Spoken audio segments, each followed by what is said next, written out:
క్రైస్తవ స్పందన episode number 128.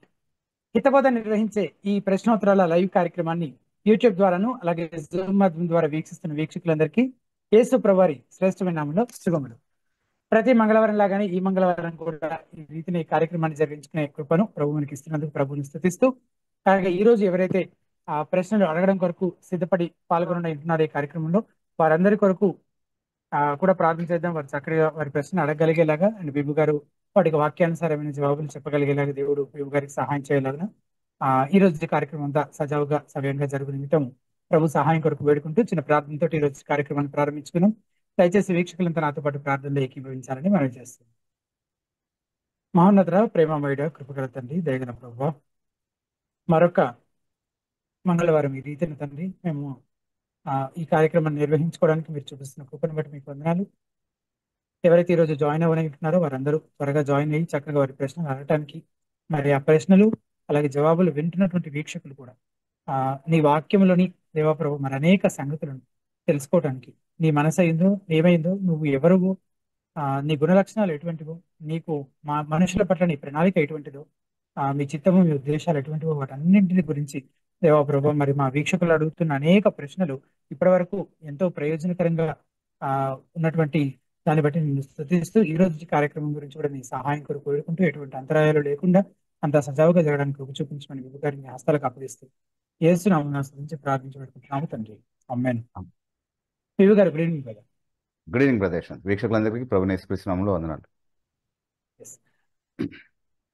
ప్రతి మంగళవారం ఈ మంగళవారం కూడా కొన్ని క్విక్ ఇన్స్ట్రక్షన్స్ మనం ప్రారంభించుకుందాం. ముందుగా ప్రశ్న అడగాలనుకునేవారు ఏం చేయాలి? ప్రశ్న అడగాలనుకునేవారు మీరు ఒకవేళ ఈ కార్యక్రమాన్ని యూట్యూబ్ లైవ్ ద్వారా వీక్షిస్తున్నట్లయితే లైవ్ కిందే డిస్క్రిప్షన్ బాక్స్ లోను అలాగే లైవ్ చాట్ లోను మేము జూమ్ కి సంబంధించిన లింక్ పిన్ చేసి ఉంచాము అనమాట. దాని ద్వారా మీరు జూమ్ లో జాయిన్ అయ్యి నేరుగా మేము కానీ ప్రశ్న అడగచ్చు. లేదు మీరు జూమ్ లో జాయిన్ అయ్యే పరిస్థితి లేదంటే కనుక లైవ్ చాట్ లోనే మీ ప్రశ్న టైప్ చేసి పోస్ట్ చేసి ఉంచవచ్చు. మేము మధ్య మధ్యలో లైవ్ చాట్ ప్రశ్నలు కూడా తీసుకుంటూ ఉంటాం. చివరి అరగంట కేవలం లైవ్ చాట్ ప్రశ్నల కోసం మాత్రమే కేటాయించి దాదాపుగా ప్రశ్నలన్నింటికి జవాబులు చెప్పే ప్రయత్నం చేస్తాం. ఒకవేళ మీకు లైవ్ చాట్ కి యాక్సెస్ లేదు అని అంటే కనుక అప్పుడు మీరు హితబోధ యూట్యూబ్ ఛానల్ ని సబ్స్క్రైబ్ చేసుకొని ఉండకపోవచ్చు. సో ముందుగా యూట్యూబ్ లో హితబోధ అని టైప్ చేస్తే హితబోధ యూట్యూబ్ ఛానల్ కనిపిస్తుంది. దాన్ని సబ్స్క్రైబ్ చేసుకొని బెల్ ఐకాన్ ప్రెస్ చేయండి. అప్పుడు మీకు లైవ్ చాట్ కి యాక్సెస్ వస్తుంది. తద్వారా మీరు అందులోనే మీ ప్రశ్నలు టైప్ చేసి పోస్ట్ చేసి ఉంచవచ్చు. లేదా అందులో మేము పిన్ చేసినటువంటి జూమ్ లింక్ ద్వారా జూమ్ లో జాయిన్ అయ్యి నేరుగా కానీ మీ ప్రశ్న అడగచ్చు. ప్రశ్న అడగాలనుకునే వారు మీ ప్రశ్నలు క్లుప్తంగా సూటిగా ఉంచే ప్రయత్నం చేయండి. ఇంకా ఏమైనా వివరాలు కావాలంటే విభు గారి అడిగి తెలుసుకుంటారు. ఒకవేళ మీ ప్రశ్న పూర్తి స్థాయిలో ఆన్సర్ చేయబడకపోతే అదే అంశానికి సంబంధించిన ఇంకొక ఫాలో అప్ క్వశ్చన్ కి మీకు అవకాశం ఉంటుంది. పూర్తిగా వేరే అంశానికి సంబంధించిన ప్రశ్న అయితే చివరిలో సమయాన్ని బట్టి మీకు అవకాశం ఇవ్వడం జరుగుతుంది. దయచేసి గమనించండి. ఒక యూజర్ ఐడికి నుంచి పోస్ట్ చేసే క్వశ్చన్స్ లో ఒక ప్రశ్న, అలాగే ఒక జూమ్ పార్టిసిపెంట్ ఒక ప్రశ్నకు మాత్రమే ముందుగా అవకాశం ఉంటుందని గమనించండి. ఏ క్రమంలో అయితే మీరు లైవ్ చాట్ లో ప్రశ్నలు పోస్ట్ చేస్తూ ఉంటారు, ఏ క్రమంలో అయితే జూమ్ లో పార్టిసిపెంట్స్ జాయిన్ అవుతుంటారు, అదే క్రమంలో మీ ప్రశ్న తీసుకోవడం లేదా మీకు ప్రశ్న అడిగే అవకాశం ఇవ్వడం జరుగుతుంది. కనుక మీ వంతు వచ్చేంత వరకు మీరు వేచి ఉండాలని మనం చేస్తున్నాం. అండ్ జూమ్ పార్టిసిపెంట్స్ ముఖ్యంగా గమనించాల్సిన విషయం, మీరు ప్రశ్న అడగడము విభు గారి జవాబు చెప్పడం పూర్తి అయిపోతే కనుక మీరు జూమ్ లో నుంచి లీవ్ అయ్యి యూట్యూబ్ లైవ్ ద్వారా ఈ కార్యక్రమాన్ని వీక్షించాలని మనవి. మీరు జూమ్ లోనే ఉన్నారంటే ప్రశ్న అడగడం కోసమే ఉన్నారని మేము భావిస్తాం కనుక ఆ కన్ఫ్యూజన్ అవాయిడ్ చేయడం కోసం ఆ రీతిని మాకు సహకరించాలని మనవి చేస్తూ ఈ రోజు ఈ కార్యక్రమాన్ని మనం ప్రారంభించుకుందాం. ముందుగా లైవ్ చాట్ లో శ్రీనివాసరావు అని అడిగినటువంటి ప్రశ్న, ఆడవారికి బొట్టు పిల్లలకు దిష్టి చుక్కలు క్రైస్తవ పెద్దలు నిర్ణయించారంట. పెద్దల నిర్ణయం, వాక్య నిర్ణయం ఏది అవసరం అంటారు? ఆ తర్వాత ఇంకో ప్రశ్న ఉంది బిబు గారు, ప్రభువుని పక్కన పెట్టిన పరిచర్య గొప్పగా విస్తరించి ఫలిస్తుంది, కారణం ఏమంటారు? ఒకే ఐడి నుంచి రెండు వేరు ప్రశ్నలు అడిగారు బిబు గారు.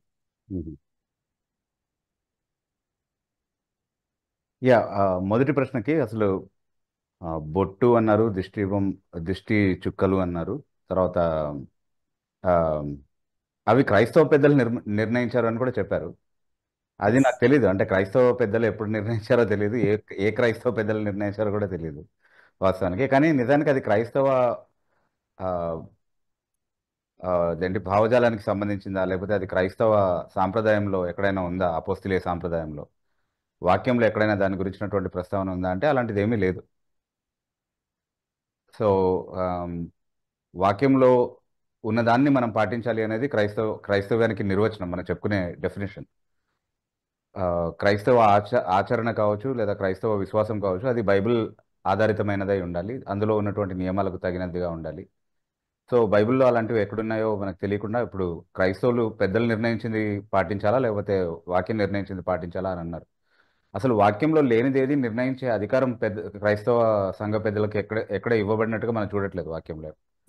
కానీ మన దురదృష్టం ఏంటి అని అంటే, క్రైస్తవ సంఘంలో క్రైస్తవ పెద్దలకి ఆ, వాక్యానికి ఇచ్చే స్థానం కంటే చాలా ఉన్నతమైనటువంటి స్థానం ఉందనే చెప్పుకోవాలి. వాక్యాన్ని పట్టించుకోకపోయినా పర్వాలేదు, వాక్యానికి నమ్మకంగా ఉండకపోయినా పర్వాలేదు, కానీ క్రైస్తవ పెద్దలను మాత్రం సంతోషపెట్టాలి అన్నటువంటి ఒక వైఖరి చాలా మంది క్రైస్తవుల్లో కనబడతా ఉంది. సో వాక్యానికే మనం నమ్మకంగా ఉండాలన్నటువంటి నియమాన్ని క్రైస్తవులు మర్చిపోయారు కాబట్టి అలాంటి ఒక ఆలోచన సంఘంలో చాలా మంది అవుతుంది అనేది మనం అర్థం చేసుకోవాలి. But this is very unfortunate. ఇది క్రైస్తవం కాదు. First thing. రెండో ప్రశ్న మీరు అడిగారు, ప్రభువుని పక్కన పెట్టిన పరిచర్యలు బాగా విస్తరించడానికి కారణం ఏంటి అని. ప్రభువుకు ఆ, లేదా ప్రభు బోధకు నమ్మకంగా ఉండనటువంటి పరిచర్య ఈ లోకానుసారమైనటువంటిది. అది పరిచర్య అనబడడానికి కూడా వీలు లేదు అసలు. అంటే ఈ లోకాన్ని సంతోషపెట్టడానికి ఏది మాట్లాడితే, ఏది వినడం ద్వారా లోకం సంతోషిస్తుందో, ఎలాంటి సందేశాన్ని లోకం ఆమోదిస్తుందో అలాంటిది వాళ్ళు మాట్లాడతారు కాబట్టి అది ఎక్కువగా ఆ, ప్రజలందరికీ ఆమోదయోగ్యంగా ఉంటుంది, అంగీకారంగా అనిపిస్తుంది కాబట్టి అది విస్తరిస్తుంది. దాన్ని అంగీకరిస్తారు చాలామంది. ఆ, మనము ఒక మాట చదువుకుందాం వాక్యం నుండి. యశ్వంత్ గారు మీరు ఒకవేళ సహాయం చేస్తే, మొదటి ఎస్. ఆ, మొదటి యోహాను పత్రిక 4వ అధ్యాయము 4 నుండి ఉన్నటువంటి వాక్యాలు ఒకసారి చదవండి.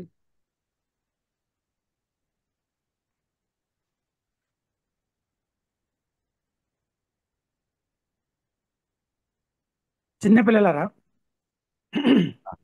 ఉమ్, ఉమ్, ఆ, మీరు దేవుని సంబంధులు. ఆ, మీలో ఉన్నవాడు లోకంలో ఉన్నవాని కంటే గొప్పవాడు గనుక ఉమ్, మీరు వారిని జయించి ఉన్నారు. ఉమ్, వారు లోక సంబంధులు గనుక ఉమ్, లోక సంబంధులైనట్టు మాట్లాడుదు. ఉమ్. లోకము వారి మాట వినును. ఒకసారి ఆగుదాం అక్కడ. వాళ్ళు లోక సంబంధులు కాబట్టి లోక సంబంధమైన విధంగానే మాట్లాడతారు. అలా మాట్లాడినప్పుడు లోకం వారి మాట వింటుంది కాబట్టి అది లోకంలో విస్తరిస్తుంది. ఓకే. మరి మన పరిస్థితి ఏంటి అని అంటే తర్వాత చెప్తున్నాడు. Yeah, yes. Continue reading. Yeah. మనము దేవుని సంబంధులము. దేవుని ఎరిగిన వాడు మన మాట వినును. దేవుని సంబంధి కానివాడు మన మాట వినడు. ఇందువలన మనము సత్యస్వరూపమైన ఆత్మ ఏదో భ్రమపరచు ఆత్మ ఏదో తెలుసుకొంచున్నాము. సో దేవుని సంబంధులు మాత్రమే దేవుని మాటలు వింటారు. దేవుని వాక్యాన్ని లక్ష్య పెట్టే వాళ్ళు ఎవరు అని అంటే, దేవుని వాక్యానికి మాత్రమే నమ్మకంగా ఉంటాం. సో వాక్యం ఏం బోధిస్తుందో అలాంటి బోధకులు మాకు కావాలి, అంటే అది తెలియపరిచే బోధకులు మాకు కావాలి. వాక్యానుసరమైనటువంటి బోధ కోసం మేము కట్టుబడి ఉంటాం అని అనుకునేది ఎవరు అని అంటే దేవుని సంబంధులు మాత్రమే. వాళ్ళు చాలా అరుదు కదా, వాళ్ళు తక్కువ కదా సంఖ్యలో. యేసుక్రీస్తు ప్రభువే అన్నారు కదా, ఇది ఇరుకైన మార్గం కాబట్టి దీంట్లో ప్రవేశించే వారు కొందరే అని చెప్పారు. కానీ విశాల మార్గములోనికి ప్రవేశించే, నాశనకరమైనటువంటి విశాల మార్గంలోనికి ప్రవేశించేవారు అనేకులు అని చెప్పారు. సో వాళ్ళ సంఖ్య ఎక్కువగా ఉంటుంది, అదే ఎక్కువగా విస్తరిస్తుంది. లోకం వారి మాట వింటుంది, ఎందుకంటే వాళ్ళు లోక సంబంధులు కాబట్టి వారి పరిచర్య అని ఏదైతే పిలువబడుతుందో అది విస్తరిస్తుంది లోకంలో.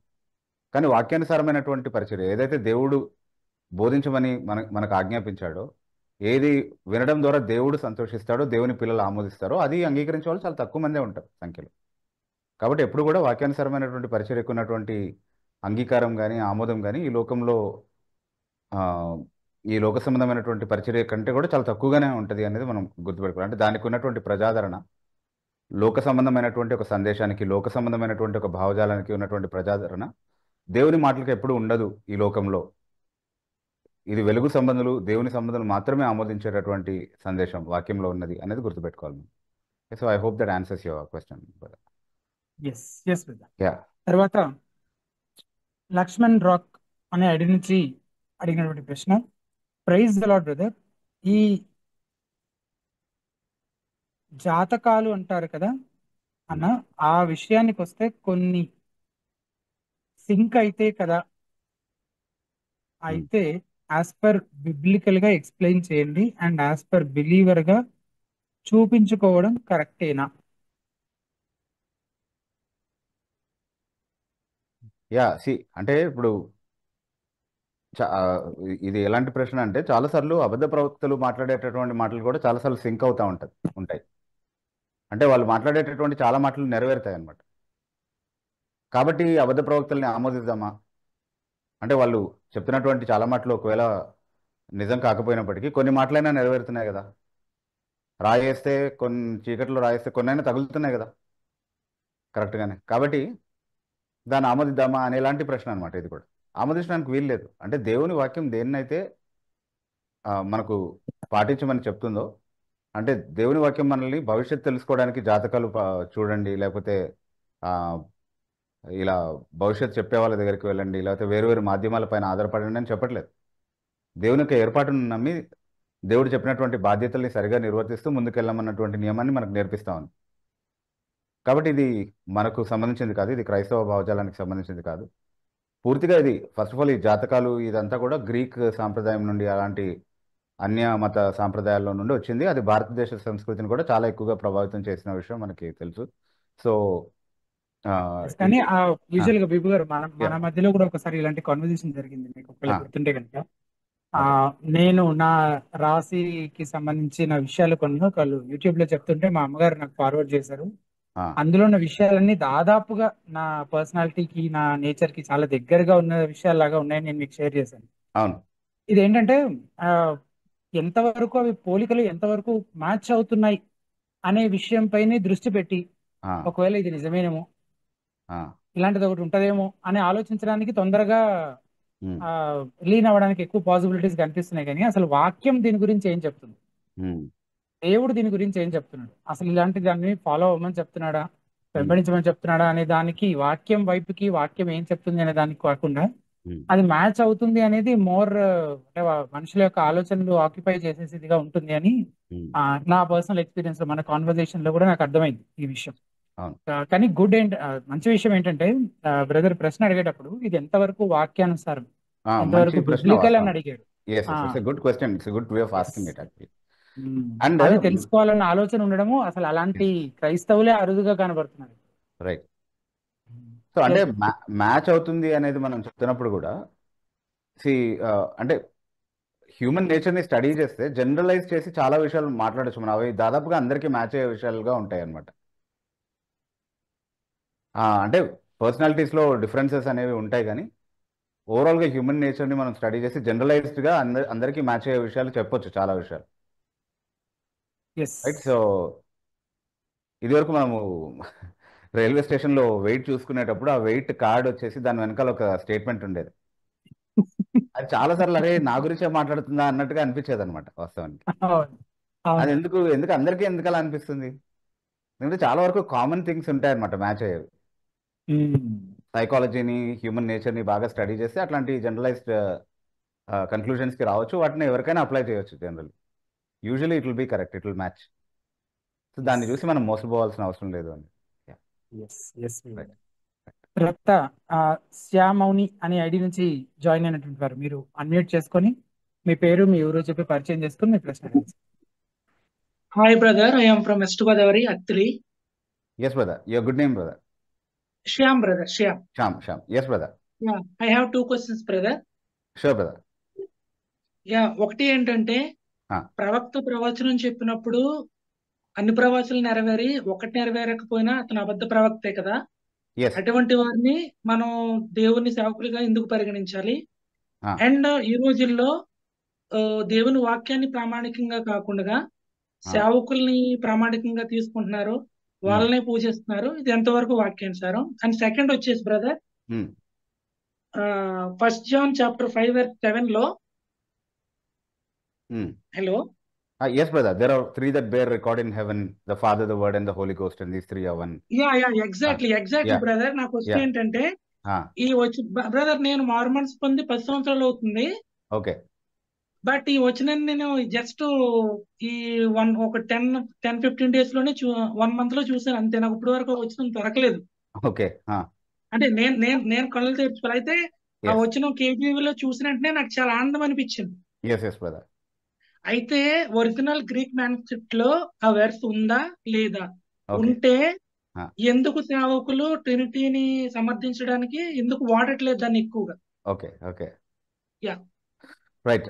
Good questions brother. ఫస్ట్ ప్రశ్న ఏంటి అని అంటే, ద్వితీయోపదేశ కాండము 18వ అధ్యాయంలో 20 నుండి 22 వరకు ఉన్నటువంటి వాక్య భాగాల్లో ఒక ప్రవక్త నిజ ప్రవక్తనా అబద్ధ ప్రవక్తనా, అతను యెహోవా ద్వారా మాట్లాడుతున్నాడా లేదా తన సొంతంగా మాట్లాడుతున్నాడా అనేది ఎలా తెలుసుకోవాలి అన్నటువంటి పరీక్ష గురించి మాట్లాడుతూ ఉంది వాక్యం.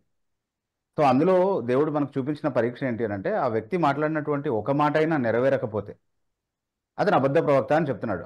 ఆ వ్యక్తి మాటలకి భయపడొద్దు, అతను తన సొంత మాటలనే చెప్తున్నాడు తప్ప దేవుడు చెప్తే చెప్పట్లేదు. అతను అహంకారము పూని ప్రకటించినటువంటి మాట అది, కాబట్టి దాని మీద లక్ష్యం ఉంచొద్దు. అండ్ మోషే ధర్మశాస్త్రం అమల్లో ఉన్న సమయంలో అతన్ని రాళ్లతో కొట్టి చంపాలని కూడా చెప్తున్నారు వాస్తవానికి. ఓకే, సో అతను మళ్ళీ బ్రతికుండి మంచి సేవకుడు అనిపించుకునేటటువంటి అవకాశం కూడా ఇవ్వబడలేదు వాస్తవానికి అతనికి. సో ఒకసారి దేవుని ప్రవక్తగా దేవుడు సెలవిస్తున్నాడు నా ద్వారా అని చెప్పి అబద్ధ ప్రవచనం చేసినటువంటి ఒక వ్యక్తిని ఎప్పుడూ నమ్మడానికి వీల్లేదు అన్నటువంటి నియమం చాలా ఖచ్చితంగా అక్కడ కనబడుతుంది. కాబట్టి అలాంటి పని చేసినటువంటి ఒక వ్యక్తిని నమ్మకమైనటువంటి సేవకుడుగా మనం ఎప్పుడూ అంగీకరించకూడదు. అయితే అదేమి క్షమించకూడని పాపమని బైబిల్ కొత్త నిబంధనలో చెప్పట్లేదు. కాబట్టి ఒకవేళ అలాంటి పద్ధతులు పాటించినటువంటి ఒక వ్యక్తిగా ఉండి తర్వాత మారుమనసు పొంది సంఘం ఎదుట దేవుని ఎదుట దాన్ని యథార్థంగా ఒప్పుకొని అవన్నీ విడిచిపెట్టి వాక్యానుసారమైనటువంటి బోధ వైపుకి యథార్థంగా తిరిగినటువంటి ఒక వ్యక్తిని ఎప్పుడైనా అంగీకరించవచ్చు మనం. అది ఇబ్బంది కాదు. కానీ ఆ యథార్థత అతను బహిరంగంగా కనపరచాలి. ఎందుకంటే బహిరంగంగా అబద్ధ ప్రవక్తగా నిరూపించబడ్డాడు కాబట్టి అతను మళ్ళీ దేవుని ఎదుట యథార్థంగా ఉన్నాడో లేదో దేవుడికి తెలుసు, కానీ మనకు తెలియదు కదా అతని యథార్థత గురించి. కాబట్టి మనం డబ్లీ కేర్ఫుల్గా ఉండాలి. అతను చాలా వాక్చాతుర్యం కలిగినటువంటి వ్యక్తి, చాలా అంగీకారం ఉంది అతనికి సంఘంలో. అట్లాంటి ఒక వ్యక్తిని మనం ఎలా పక్కన పెడతాము అన్నటువంటి ఒక ఆలోచన ఉంటే మాత్రం మనం మానవ సహజ రీతిలో ఈ లోక పద్ధతి, ఈ లోక మర్యాదను అనుసరించి ఆలోచిస్తున్నాం. అది దేవుని విధానం కాదు అనేది గుర్తుపెట్టుకోవాలి. సో అబద్ధ ప్రవక్తకి ఎప్పుడు కూడా అతను నిజంగా మారుమనసు పొందినటువంటి వ్యక్తి కాకపోతే అతనికి ఎప్పుడు కూడా అంగీకారం ఉండదు పరిచర్య విషయంలో. అతను గొప్ప సేవకుడిగా అంగీకరించడానికి వీల్లేదు. అయితే సేవకుల్నే గొప్పగా ఆరాధిస్తున్నారు దేవుని కంటే ఎక్కువగా అన్నది వాస్తవమే. నిజానికి ఈరోజు నిజంగా అబద్ధ ప్రవక్తగా నిరూపించబడినటువంటి ఒక వ్యక్తిని మనం అబద్ధ ప్రవక్తని ప్రకటించినందుకే మనం తిరస్కరించబడేటటువంటి ప్రమాదంలో ఉన్నాం. అతని వెంట వెళ్ళేటటువంటి వాళ్ళే ఎక్కువ మంది ఉంటారు. ఓకే, సో అలాంటి వాళ్ళ విషయంలో అప్రమత్తంగా ఉందాము. మనము మనుషులకు కాదు దేవునికే సేవకులం, మనుషులకు కాదు దేవునికే మనం నమ్మకంగా ఉండాలి. మనల్ని వెలపెట్టి కొనినటువంటి క్రీస్తుకి మనం నమ్మకంగా ఉండాలి.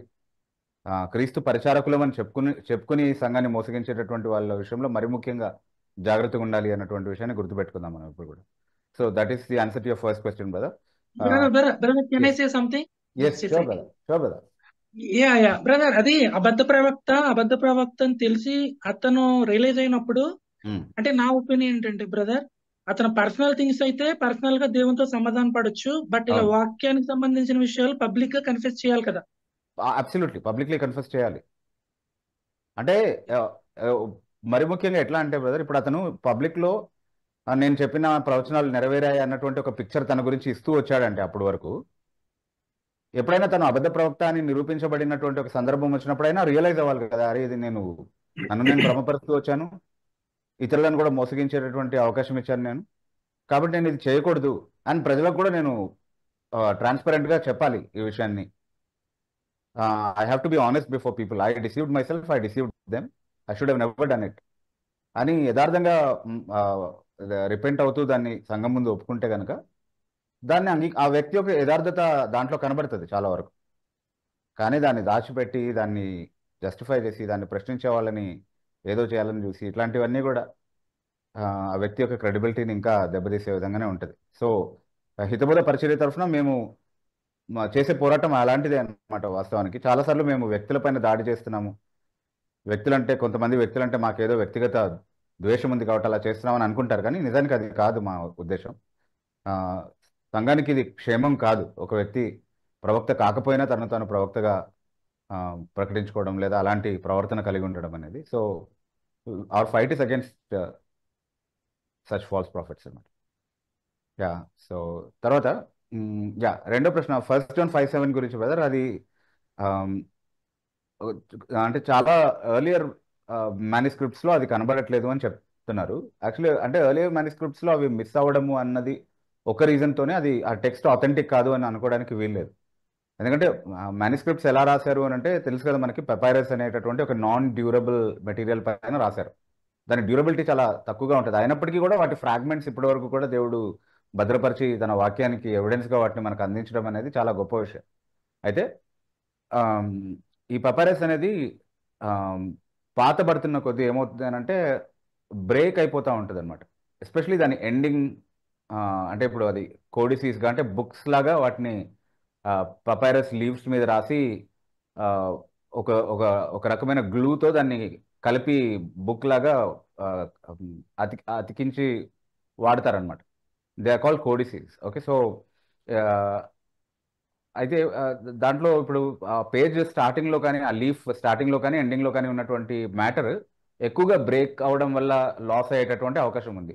అలా కొన్ని ఎర్లీ మేనుస్క్రిప్ట్స్లో కొన్ని టెక్స్ట్స్ మనం లూజ్ అవ్వడం అనేది జరుగుతూ ఉంటుంది అనమాట, చాలా సహజంగా. సో అలాంటి ఒక ఇష్యూనా ఇది అనేది చూడాల్సినటువంటి అవసరం ఉంది ఎర్లీ టెక్స్ట్స్లో అది లేకపోవడానికి. కానీ లేటర్ టెక్స్ట్స్లో బైజంటీన్ టెక్స్ట్స్లో ఎక్కువగా అది ఉన్నట్టుగా మనం చూస్తూ ఉన్నాము. So there are manuscripts which have it. And Byzantine text యొక్క ఆథెంటిసిటీని పూర్తిగా మనం ఏమి కొట్టేయడానికి అట్లాంటిది ఏమీ కాదు. It is also one of the prominent manuscript stream of manuscripts. కాబట్టి అది ఉంది. అండ్ దీనికి సంబంధించినటువంటి ఇంకా చాలా ఆధారాలని డాక్టర్ జాన్ గిల్ తన కామెంటరీలో ఇదే వచనానికి ఆయన రాసినటువంటి వ్యాఖ్యానంలో చాలా విస్తారంగా దీనికి సంబంధించినటువంటి సోర్సెస్ని కోట్ చేశారనమాట, ఎలా దాన్ని ఆథెంటికేట్ చేస్తారు అనేది. ఓకే, అండ్ నాకు గుర్తున్నంత వరకు ఇప్పుడు జెరోమ్ ట్రాన్స్లేట్ చేసినటువంటి లాటిన్ వల్గేట్ ఉంది కదా, గ్రీక్ నుంచి లాటిన్లోకి ట్రాన్స్లేట్ చేసినటువంటి జెరోమ్ ట్రాన్స్లేషన్ ఏదైతే ఉందో, దానికి ముందు దానికంటే ఎర్లియర్గా ఇంకొక లాటిన్ వర్జన్ ఉండేది. దాని పేరు నేను మర్చిపోయాను. I don't remember the name of that translation. It has a name, I don't remember it. So అది ఆల్మోస్ట్ 100 అంటే ఫస్ట్ సెంచరీ ఏడీకి సంబంధించినటువంటి ఒక ట్రాన్స్లేషన్ అనమాట. అది one of the earliest translations. Okay, దాంట్లో ఇది ఉంది అని చెప్తున్నారు. ఒకవేళ దాంట్లో ఉంటే కనుక it's authenticity is almost established without any doubt అనమాట. సో కాబట్టి కొన్ని మేనుస్క్రిప్ట్స్లో లేవు అన్నటువంటి ఒక కారణాన్ని బట్టి ఒక టెక్స్ట్ని పక్కన పెట్టడం అనేది may not be all that scholarly. ఇంకా కొంచెం ఎక్కువగా లోతుగా దాని గురించి స్టడీ చేయాల్సినటువంటి అవసరం ఉంటుంది.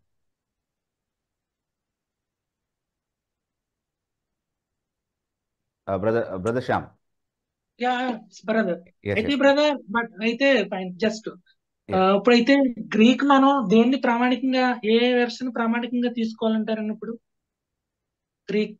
గ్రీక్ మేనుస్క్రిప్ట్స్ అంటున్నారా? అంటే యాక్చువల్లీ బ్రదర్ ఇప్పుడు నాట్ మ్యానుస్క్రిప్ట్. ఇప్పుడు మనం ఏదన్నా రూట్ వర్డ్ లోకి వెళ్ళి నేర్చుకోవాలంటే ఏ వెర్షన్ మనం ప్రామాణికంగా తీసుకుని మనం దాన్ని స్టడీ చేయాలి? అంటే I don't think there are many versions in Greek. I'm really not sure. అంటే ఇప్పుడు డిఫరెంట్ స్ట్రీమ్స్ ఆఫ్ మేనుస్క్రిప్ట్స్ని డిఫరెంట్ స్ట్రీమ్స్గానే మెయింటైన్ చేస్తూ వచ్చారు. అంటే మెజారిటీ టెక్స్ట్ అనేది ఏదైతే ఉందో దాన్ని, తర్వాత బైజంటీన్ టెక్స్ట్ అనేది ఏదైతే ఉందో దాన్ని, దేని స్ట్రీమ్ని దాన్ని సెపరేట్గానే మెయింటైన్ చేస్తూ వచ్చారు. So studying from the Greek manuscripts is not as simple as just going back and referring to, అంటే ఇప్పుడు తెలుగులో ఉన్నది అర్థం కాకపోతే ఇంగ్లీష్లో చూసుకునే అంత ఈజీ స్టడీ కాదు డెఫినెట్లీ. సో అంటే that's a much bigger subject brother actually. So if we can talk about it at length, అంటే I might also miss out on some essential points, ఎందుకంటే I'm really not prepared with all the information in my mind on that. So but definitely ఇప్పుడు మనము English and Telugu వర్షన్స్ని compare చేసి చూస్తున్నంత ఈజీగా కాదు. ఇంటర్లీనియర్స్ ద్వారా చాలా వరకు చేయొచ్చు అది, మనకు ప్రెసెంట్లీ అందుబాటులో ఉన్నటువంటి ఇంటర్లీనియర్స్ ద్వారా. But if you seriously want to really go back and study and compare the different streams of manuscripts, that's a much more scholarly work. And I don't think any average student of the Bible is qualified to do that unless you have really studied Greek and you know the background of the different streams of manuscripts. Yeah, thank you, brother. Yeah, sure. Yeah. తర్వాత Sam from Vizag అని ID నుంచి join అయినటువంటి వారు, మీరు unmute చేసుకొని మీ పేరు మీ ఊరు చెప్పి ప్రశ్న అడగచ్చు. బ్రదర్ యశ్వంత్ గారు, బ్రదర్ నా పేరు శ్యామ్ అండి, నేను వైజాగ్ నుంచి మాట్లాడుతున్నాను. బ్రదర్ నా క్వశ్చన్ ఏంటంటే, మొదటి పేతురు పత్రిక 3వ అధ్యాయము 15వ వచనంలో చదువుతాను బ్రదర్. క్వశ్చన్ అడుగుతాను. నిర్మలమైన మనస్సాక్షి కలిగిన వారే మీలో ఉన్న నిరీక్షణను గురించి మిమ్మల్ని ఏతు అడుగు ప్రతి వానికి స్వాతంత్రంతోనూ భయంతోనూ సమాధానం చెప్పుటకు ఎల్లప్పుడూ సిద్ధంగా ఉండి మీ హృదయములందు క్రీస్తును ప్రభువుగా ప్రతిష్ఠించుడి కదండి. అలాగే 2వ అధ్యాయం 21లో కూడా ఏమనుందంటే ఇందుకు మీరు పిలువబడితే క్రీస్తు కూడా మీ కొరకు బాధపడి మీరు తన అడుగుజాడలు ఎందు నడుచుకున్నట్టు మీకు మాదిరించిపోయింది. ఆయన పాపం చేయలేదు, ఆయన నోటని కపటం లేదు, ఆయన దూషింపబడి బదులు దూషింపబడలేదు, దూషించలేదు. ఆయన శ్రమ పెట్టబడి బెదిరింపక న్యాయముగా తీర్పు తీర్చే దేవునికి తన తాను అప్పగించుకున్నాడు. ఒక పాస్టర్ గారు ఏమన్నారంటే ఈ వచనం కోట్ చేసి, అంటే ఆ ఆ వేరే మత గ్రంథాల గురించి, అంటే మన సాత్వికంతో భయంతో సమాధానం చెప్పమని ఉంది, కానీ ఇతర మత గ్రంథాల గురించి మనకు ఎందుకు, అంటే మనం చెప్పాల్సిన అవసరం లేదు. ఆ గ్రంథాల గురించి ప్రస్తావన చేయడమే లేదు. ఒకవేళ మన గ్రంథాల గురించి, మన యొక్క ప్రామాణికత గురించి కానీ పరిశుద్ధత గురించి కానీ ప్రశ్నించినప్పుడు మన సాత్విక సమాధానం చెప్తాం. వాళ్ళు అపహేళన చేయాలని లేదంటే చిత్తశుద్ధితో కాకుండా సత్యాన్ని అన్వేషించాలని కాకుండా అలా అడిగితే కనుక మన సమాధానం చెప్పం. లేదు వాళ్ళు తెలుసుకోవాలని చిత్తశుద్ధితో అడిగితే మనం సమాధానం చెప్తాం, కొంతవరకు సమాధానం చెప్తాం. వాళ్ళు వ్యంగ్యంగా మాట్లాడేస్తే కనుక మనం సైలెంట్గా ఉంటాం అని చెప్పారండి. అంటే నేనేం అడుగుతానండి బ్రదర్, నిజంగానే అసలు మనం వేరే మత గ్రంథాల గురించి వాక్యం ప్రకారం బైబిల్ సారంగా ప్రస్తావించకుండా ఉండడమే మంచిదా? మన వాక్యాన్ని మనం చూసుకోవాలి, మన వాక్యం కూడా ఇక చాలా మనం తెలుసుకోవాల్సి ఉంది కాబట్టి దీన్నే ఎక్కువగా మనం ధ్యానించి ఇంకా ఎక్కువగా ఆత్మీయత పెరగడానికి పనికొచ్చే విధంగా ధ్యానించడం బెటర్ అంటారా? వాక్యం ఏమని చెప్తుందని, అంటే ఇతర మత గ్రంథాలు ప్రస్తావన తీసుకురాకుండా ఉండడం మంచిదా అని చెప్పి అడుగుతాను. ఎస్ బ్రదర్, మంచి ప్రశ్న. అయితే మీరు చూపించినటువంటి 2 వాక్య భాగాలు ఏవైతే ఉన్నాయో, ఆ పాస్టర్ గారు చూపించినటువంటి వాక్య భాగాలు అని చెప్పి మీరు ఏవైతే చదివారో 2 వాక్య భాగాలు, అందులో మనము దూషించినప్పుడు ప్రతి దూషణ చేయొద్దని, మనకు కీడు చేస్తే ప్రతి కీడు చేయొద్దని, క్రీస్తు కనపరిచినటువంటి క్షమాగుణాన్ని మనం కూడా కనపరుస్తూ సాత్వికంతో భయంతో ప్రశ్న అడిగిన వారికి హేతు అడిగిన వారికి సమాధానం చెప్పాలని ఉంది ఆ 2 వాక్య భాగాల్లో. అంతకు మించి వాళ్ళ మత గ్రంథాల్లో నుండి మనము తర్కబద్ధంగా వాళ్ళని ఆలోచింపజేసే విధంగా ఏమీ మాట్లాడకూడదు అన్నటువంటి ఆలోచన అక్కడ ఎక్కడా లేదు. ఆ వచనాలు దాని గురించి మాట్లాడట్లేదు వాస్తవానికి. అది కూడా సాత్వికంతో భయంతో చేయొచ్చు కదా. అంటే వాళ్ళకి ప్రామాణికమని వాళ్ళు ఏదైతే నమ్ముతున్నారో ఒక గ్రంథాన్ని, దాన్ని తర్కం కోసం వాడటం అనేది, అంటే దాంట్లో నుంచి వాళ్ళు చక్కగా ఆలోచించగలరు కాబట్టి. ఇప్పుడు బైబిల్ మీద వాళ్ళు ఒక వాదన చేశారు, ఒక దాన్ని ఏమంటాం మనము, ఒక క్రిటిసిజం, ఒక విమర్శ చేశారు బైబిల్కి వ్యతిరేకంగా. సో ఆ విమర్శ బైబిల్కి వర్తించదు, కానీ నిజానికి విమర్శ ఎలా వర్తిస్తుంది అంటే మీ గ్రంథంలో ఉన్నటువంటి పలానా ఇన్స్టెన్స్కి అది వర్తిస్తుంది. సో మీరు ఒకవేళ ఈ విమర్శ కారణంగా బైబిల్ దేవుని వాక్యం కాదనో లేకపోతే బైబిల్ని తిరస్కరించడానికి అది చాలిన కారణమో అని ఒకవేళ అనుకుంటే కనుక, అలాంటి కారణం ఏమీ బైబిల్లో లేదు. కానీ మీరు కన్సిస్టెంట్గా ఉంటే కనుక, మీ వాదన విషయంలో మీరు కన్సిస్టెంట్గా ఉంటే కనుక, ఆ విమర్శ మీ గ్రంథానికి చక్కగా పొసుగుతుంది కాబట్టి మీ గ్రంథాన్ని మీరు వెంబడించడానికి వీల్లేదు అని చెప్పడం కోసం ప్రేమతోనే చెప్పలేమా ఆ మాటని? అలా చెప్పకూడదని అక్కడ ఈ వచనాల్లో అయితే ఏమీ లేదు. First point. ఎందుకంటే వాళ్ళ గ్రంథాల్లో నుండి మాట్లాడడము దూషణ కాదు. అంటే మనం దూషించడం ఎప్పుడవుతుంది, నీ దేవుళ్ళు దయ్యం అది ఇది అని మాట్లాడామనుకోండి మనం వాళ్ళ ముందు, అప్పుడు అది దూషణ కింద పరిగణించబడుతుంది. కానీ మీ గ్రంథంలో ఇలా ఉంది కదండి అని మాట్లాడడం దూషణ ఎందుకు అవుతుందండి? అంటే వాళ్ళ గ్రంథాల్లో దూషణ ఉందా? అంటే వాళ్ళ గ్రంథాలని ప్రస్తావించడమే దూషణనా అనేటటువంటి ప్రశ్నలు వస్తాయి కదా మనకి. అంటే వాళ్ళు మనం ప్రశ్నించినా సరే వాళ్ళకి ఏంటంటే నచ్చడం లేదు కదా, మనల్ని ద్వేషించే వారిగా, మనకేదో అపాయం తలపెట్టే వారిగా ఉంటున్నారు కాబట్టి. అసలు మనకు అపోస్తులు కూడా వాళ్ళు సువార్తను ప్రకటించుకొని వెళ్ళారే గాని వేరే మత గ్రంథాల ప్రస్తావన, ఆ చరిత్రను చదవడం, దానివల్ల మనం టైంని మనం వేస్ట్ చేస్తున్నామే కానీ బైబిల్ మీద పెట్టాల్సిన సమయాన్ని దాని మీద ఎందుకు అంత పెడుతున్నాము అని చెప్పి. అయితే బ్రదర్ ఇక్కడ సమయోచితంగా మాట్లాడడం అనేది రావాలి. అంటే నాకు అన్యమతాల గురించినటువంటి జ్ఞానం ఉంది కాబట్టి, అన్యమత గ్రంథాల గురించినటువంటి జ్ఞానం ఉంది కాబట్టి, ఎక్కడ పడితే అక్కడ, ఎక్కడ అవకాశం దొరికితే అక్కడ దాని గురించి మాట్లాడుకుంటూ వెళ్ళడం అనేది జ్ఞానయుక్తం కాదు. కానీ నాతో పాటు కూర్చొని జ్ఞానయుక్తంగా ఆలోచించగలిగే ఒక వ్యక్తి అలాంటి ఒక వాతావరణంలో మాట్లాడుతున్నటువంటి ఒక సంభాషణలో అతను ప్రస్తావించినటువంటి వాదనలకి జవాబుగా నేను ఇది చెప్పకూడదా అనేది ప్రశ్న అనమాట. సో అసలే చెప్పకూడదు అన్నటువంటి నియమం పెట్టుకోవడము అవసరం లేదు. అంటే అలాంటి కారణం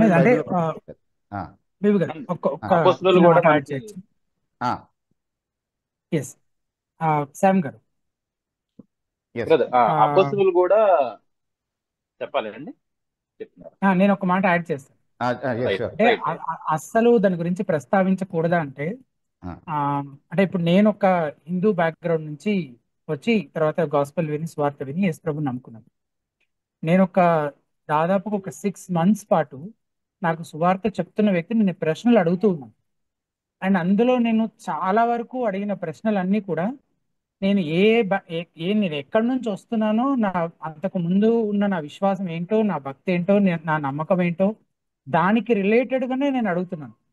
దాన్ని దాన్ని ఈ ఈ- నా ఈ సువార్త చెప్పే వ్యక్తి, ఆ అన్న ఎవరైతే ఆయన చెప్తున్న సువార్తకు సంబంధించిన, యేసు ప్రభువుకు సంబంధించిన విషయాలు ఉన్నాయో వాటిని వీటితో పోలుస్తూ, వై ఓన్లీ జీసస్, ఇదే ఎందుకు మార్గం అయింది, ఇదే సత్యం ఎందుకు అని నేను అడుగుతున్నప్పుడు, ఒకవేళ ఆయన దగ్గర ఆన్సర్స్ లేవనుకో, ఒకవేళ నేను నా పాత గత విశ్వాసాన్ని గురించి ఆయన ఏమీ మాట్లాడకుండా కేవలం గాస్పెల్ మాత్రమే చెప్పాలి, నేను యేసు ప్రభు గురించి బైబిల్ని దాటి ఇంకొక మాట కూడా నేనేం మాట్లాడను, నేను ఎవరితోటి కంపేర్ చేయను అని అంటే గనక బహుశా నేను యేసు ప్రభు నమ్ముకునేవాడిని కాదేమో.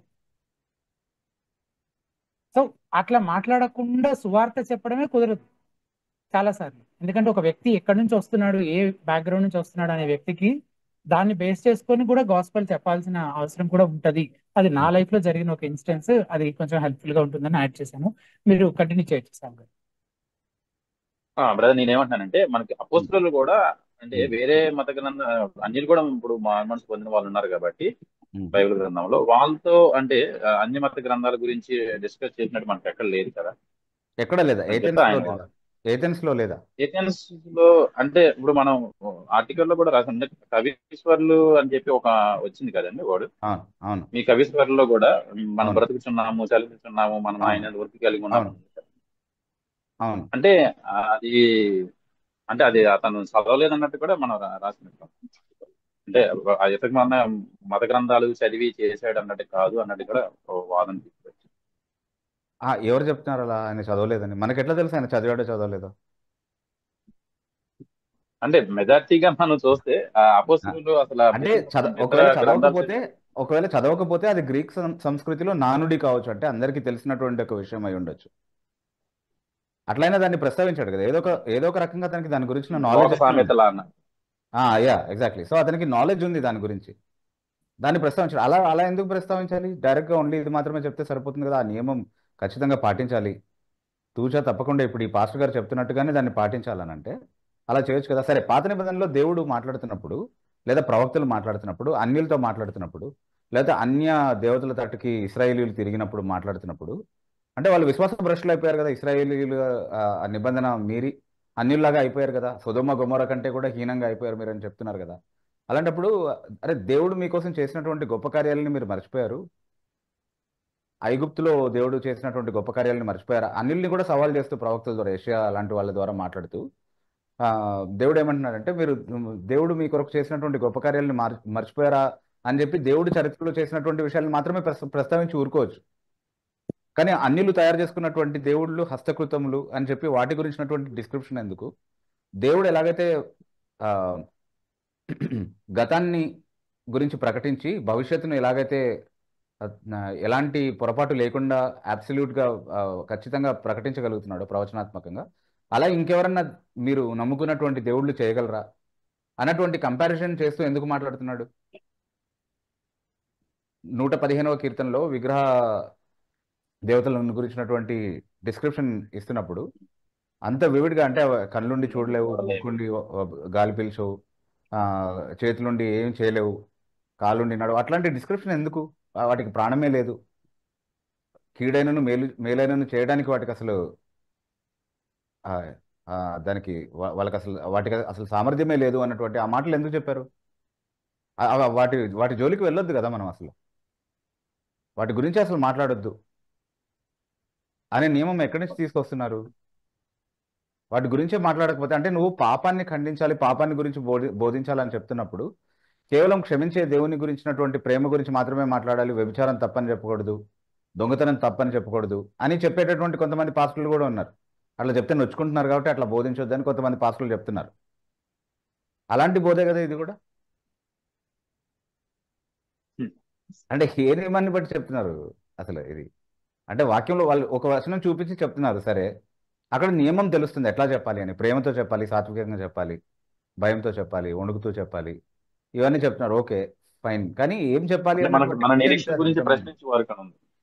సరే కదా. అంటే మన నిరీక్షణ గురించి ప్రశ్నించే వారికి మనం ఎలా అవును చెప్పాలి అనేది ఇక్కడ అవునవును ఎస్ మన నిరీక్షణ గురించినటువంటి ప్రశ్నలో చాలాసార్లు బైబిల్ ప్రామాణికతకు సంబంధించినటువంటి ప్రశ్న ఉంటుంది, యేసుక్రీస్తు దైవత్వానికి సంబంధించినటువంటి ప్రశ్న ఉంటుంది, యేసుక్రీస్తులోనే ఉన్నటువంటి మన రక్షణ నిశ్చయత ఎందుకు నమ్మదగిందో దానికి సంబంధించినటువంటి ప్రశ్నలు ఉంటాయి.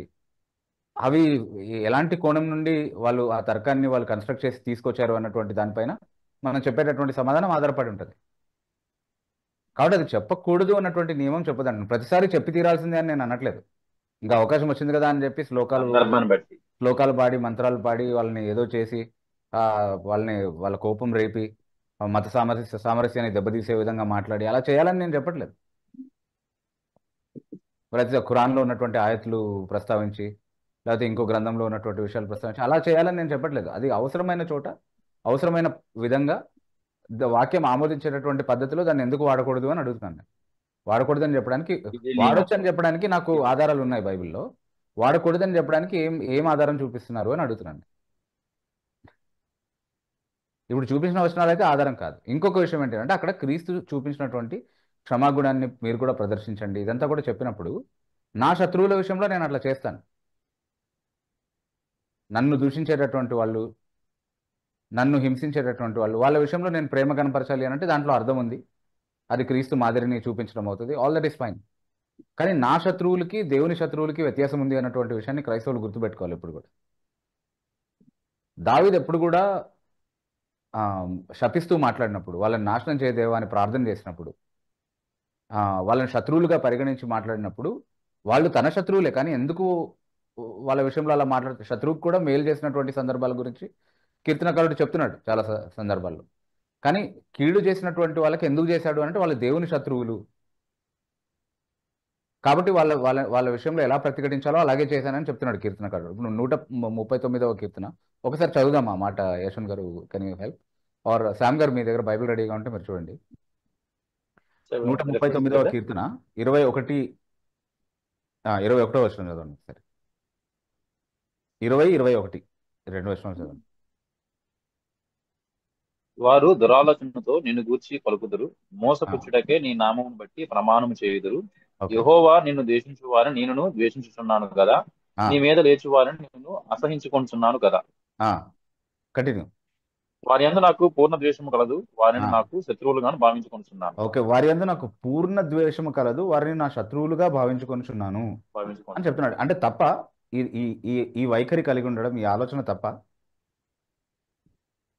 ఈ ఆలోచన లేదు కాబట్టి ఈరోజు దేవుణ్ణి దూషించేటటువంటి వాళ్ళకు కూడా పెద్దపీట వేసేటటువంటి బోధకులు, సేవకులు తయారయ్యారనమాట. దాన్ని క్రైస్తవ ప్రేమ అని పిలుచుకుంటున్నారు.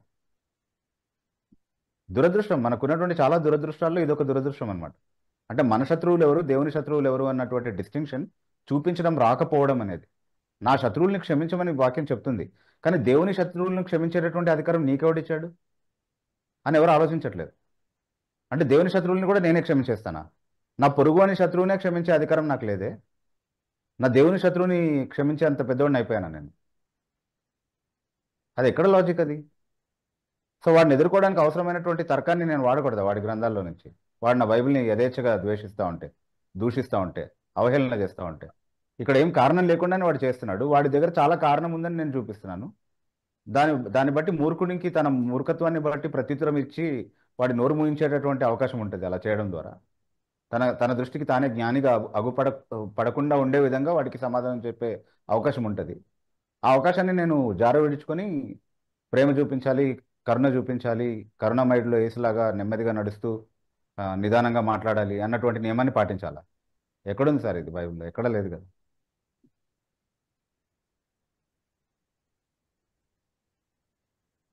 శామ్ గారు. Right brother. Yes yes brother.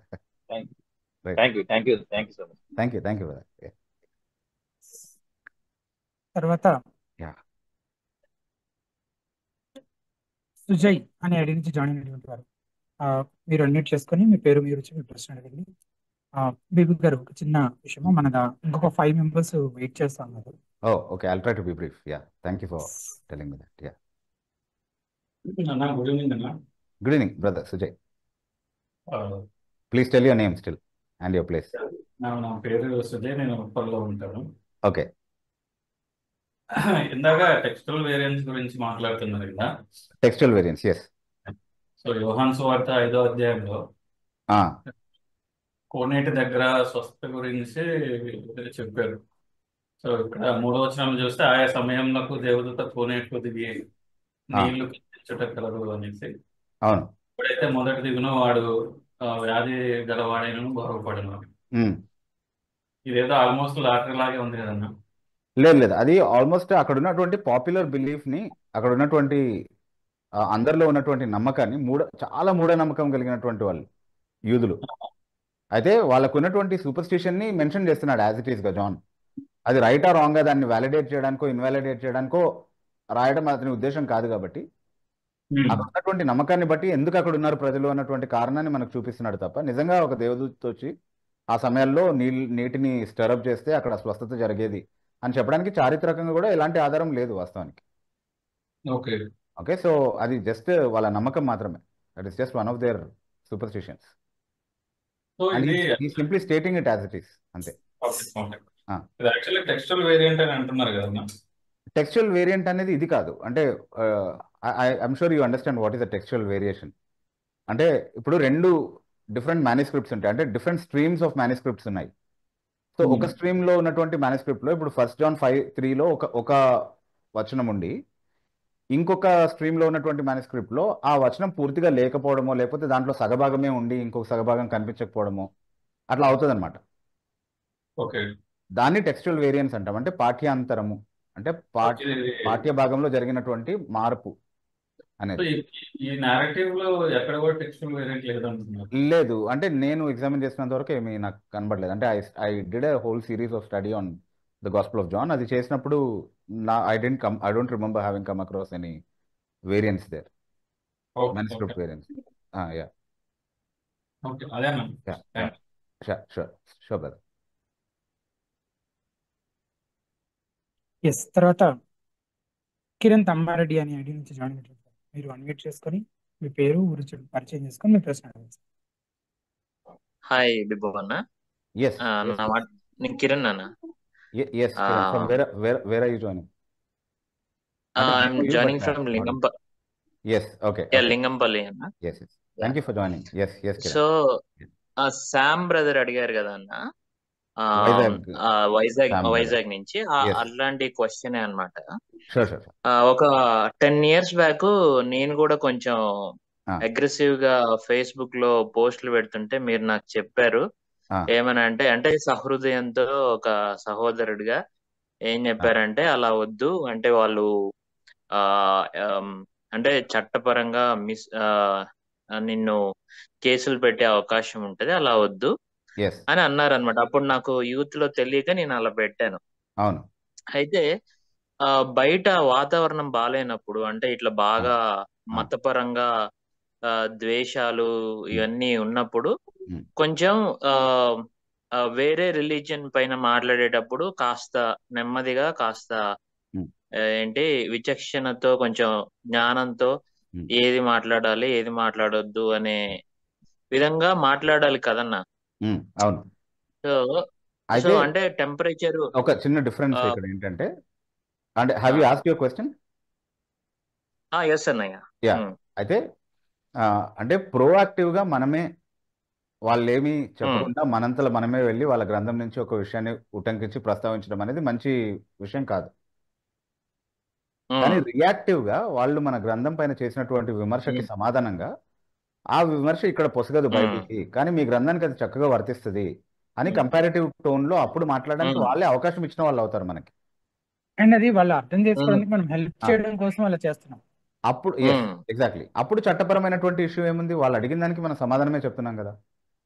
And మనం మాట్లాడే విధానం కూడా, అంటే అక్కడ ఉన్న విషయాన్ని చెప్పాలి, ప్రశ్నలు లేవనెత్తాలి, అంతేగాని మనమేమి దాన్ని అడిషనల్లీ ఒఫెన్సివ్ టోన్ లో దాన్ని మాట్లాడడమో, దాన్ని ఏదో చేయడం, గేలి చేయడమో అట్లాంటిది ఏం చేయక్కర్లేదు.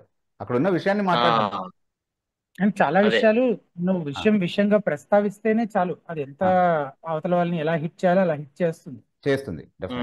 కాబట్టి దానికి ఇంకా స్పెషల్ ఎఫెక్ట్స్ యాడ్ చేస్తే అది ఇంకా వాళ్ళని విపరీతంగా అసలు విషయం ఆలోచించనివ్వకుండా, అర్థం చేసుకోకుండా దాన్ని ఎక్కువగా గాయపరిచే పని చేస్తుంది తప్ప ఆలోచన చేయదు. రైట్. అంటే స్పెషల్ ఎఫెక్ట్స్ యాడ్ చేయాల్సిన అవసరం వాళ్ళకు ఉంటుంది, ఎందుకంటే వాళ్ళ దగ్గర పాయింట్ లేదు, ఊరికనే విమర్శిస్తున్నారు కాబట్టి. మనకు అవసరం లేదు బేసికలీ. విషయం చెప్తే చాలు, చచ్చిపోతారు దానికే. Understand what I mean by చచ్చిపోతారు? Yeah, okay, in that sense. Yeah, really. అంటే ఎందుకంటే that itself is offence enough. Okay, అది మనం చెప్పాలనే ఉద్దేశం కాదు, కానీ వాళ్ళు మనకు అవకాశం ఇస్తున్నారు. ఇప్పుడు ఎవరైతే బైబిల్ని దూషిస్తూ బైబిల్లో ఉన్నటువంటి అది అలా ఉంది ఇలా ఉంది అని చెప్తున్నారో వాళ్ళు నిజానికి మనకు అవకాశం ఇస్తున్నారు మాట్లాడడానికి. వాళ్ళ గ్రంథంలో ఉన్నటువంటి వాళ్ళ గ్రంథాల్లో ఉన్నటువంటి విషయాలు ఏవైతే ఉన్నాయో, ఏదైతే అది దేవునిది కాదు, అదే అక్కడ ప్రజెంట్ చేయబడిన దేవుడు కాదు అని నిరూపించడానికి చాలా ఆధారాలు చూపించడానికి వాళ్ళే అవకాశం మన ఇస్తున్నారు. యాటిట్యూడ్ అన్నా ఇక దొరికాడు రావాడు అన్నట్లుగా కాకుండా ప్రేయర్ఫుల్ గా దేవా మరి చీకటి శక్తులతో పోరాడుతున్నాను, నాకు తెలివిని ప్లస్ సో అట్లా ప్రేయర్ఫుల్ గా. అంటే మన ఉద్దేశము అనేది మనం దేనికోసం పరిచయం చేస్తున్నాం అనే దానిపైన డిటర్మైన్ అవుతుంది యాక్చువల్లీ. అంటే నేను ఎందుకు చేస్తున్నాను, సమాజంలో అల్లకల్లోలం సృష్టించడానికి చేస్తున్నాను ఈ పనులు, లేకపోతే సువార్థికుడుగా సువార్త పక్షంగా మాట్లాడుతూ ప్రజలని సాధ్యమైనంత వరకు దేవుని కోసం గెలుచుకోవడానికి, లేకపోతే అట్లీస్ట్ వాళ్ళ నోర్లు మూయించడానికి, దేవునికి వ్యతిరేకంగా మాట్లాడే వాళ్ళ నోర్లు మూయించడానికి మాట్లాడుతున్నానా అనే ఉద్దేశం పైన చాలా ఆధారపడి ఉంటుంది అనమాట. If my intention is evil, సమాజంలో అస్థిరత అసామరస్యాన్ని పుట్టించేటటువంటి ఉద్దేశంతో నేను చేస్తుంటే కనుక డెఫినెట్లీ దట్ ఇస్ రాంగ్. అలా చేయకూడదు. కానీ అసలే చేయకూడదు అని చెప్పడము ఇంకొక ఎక్స్ట్రీమ్ అనమాట. ఏ ఉద్దేశం మన క్రిటిసిజం లో కూడా ఫ్రూట్ ఆఫ్ ద స్పిరిట్ ఉండాలి కదన్నా, అంటే ఉంటది కొంచెం మంచితనము అట్లా సహృదయంతో చేయడం. అందుకే నేను చెప్తున్నా, అంటే దాన్ని మళ్ళీ అడిషనల్ గా మనం ఏమి ఒఫెన్సివ్ గా చేయక్కర్లేదు, కానీ ఉన్న విషయాన్ని ప్రస్తావించడం తప్ప అని అడుగుతున్నా. అంటే మళ్ళీ బిబ్బు గారు అంటే బిబ్బు గారు మీరు పలానా చోట మాట్లాడినప్పుడు మీరు ఒఫెన్సివ్ గా మాట్లాడారు కదా అని ఒక ఉదాహరణ చూపిస్తే అది నాలో ఉన్న లోపం కావచ్చు, అది నువ్వు చూపించవచ్చు. కానీ దాన్ని బట్టి అసలు మొత్తం ప్రిన్సిపల్ నే మనము you can't throw the baby along with the bath water and the tub, only throw the bath water out, okay, and preserve the tub and the baby also.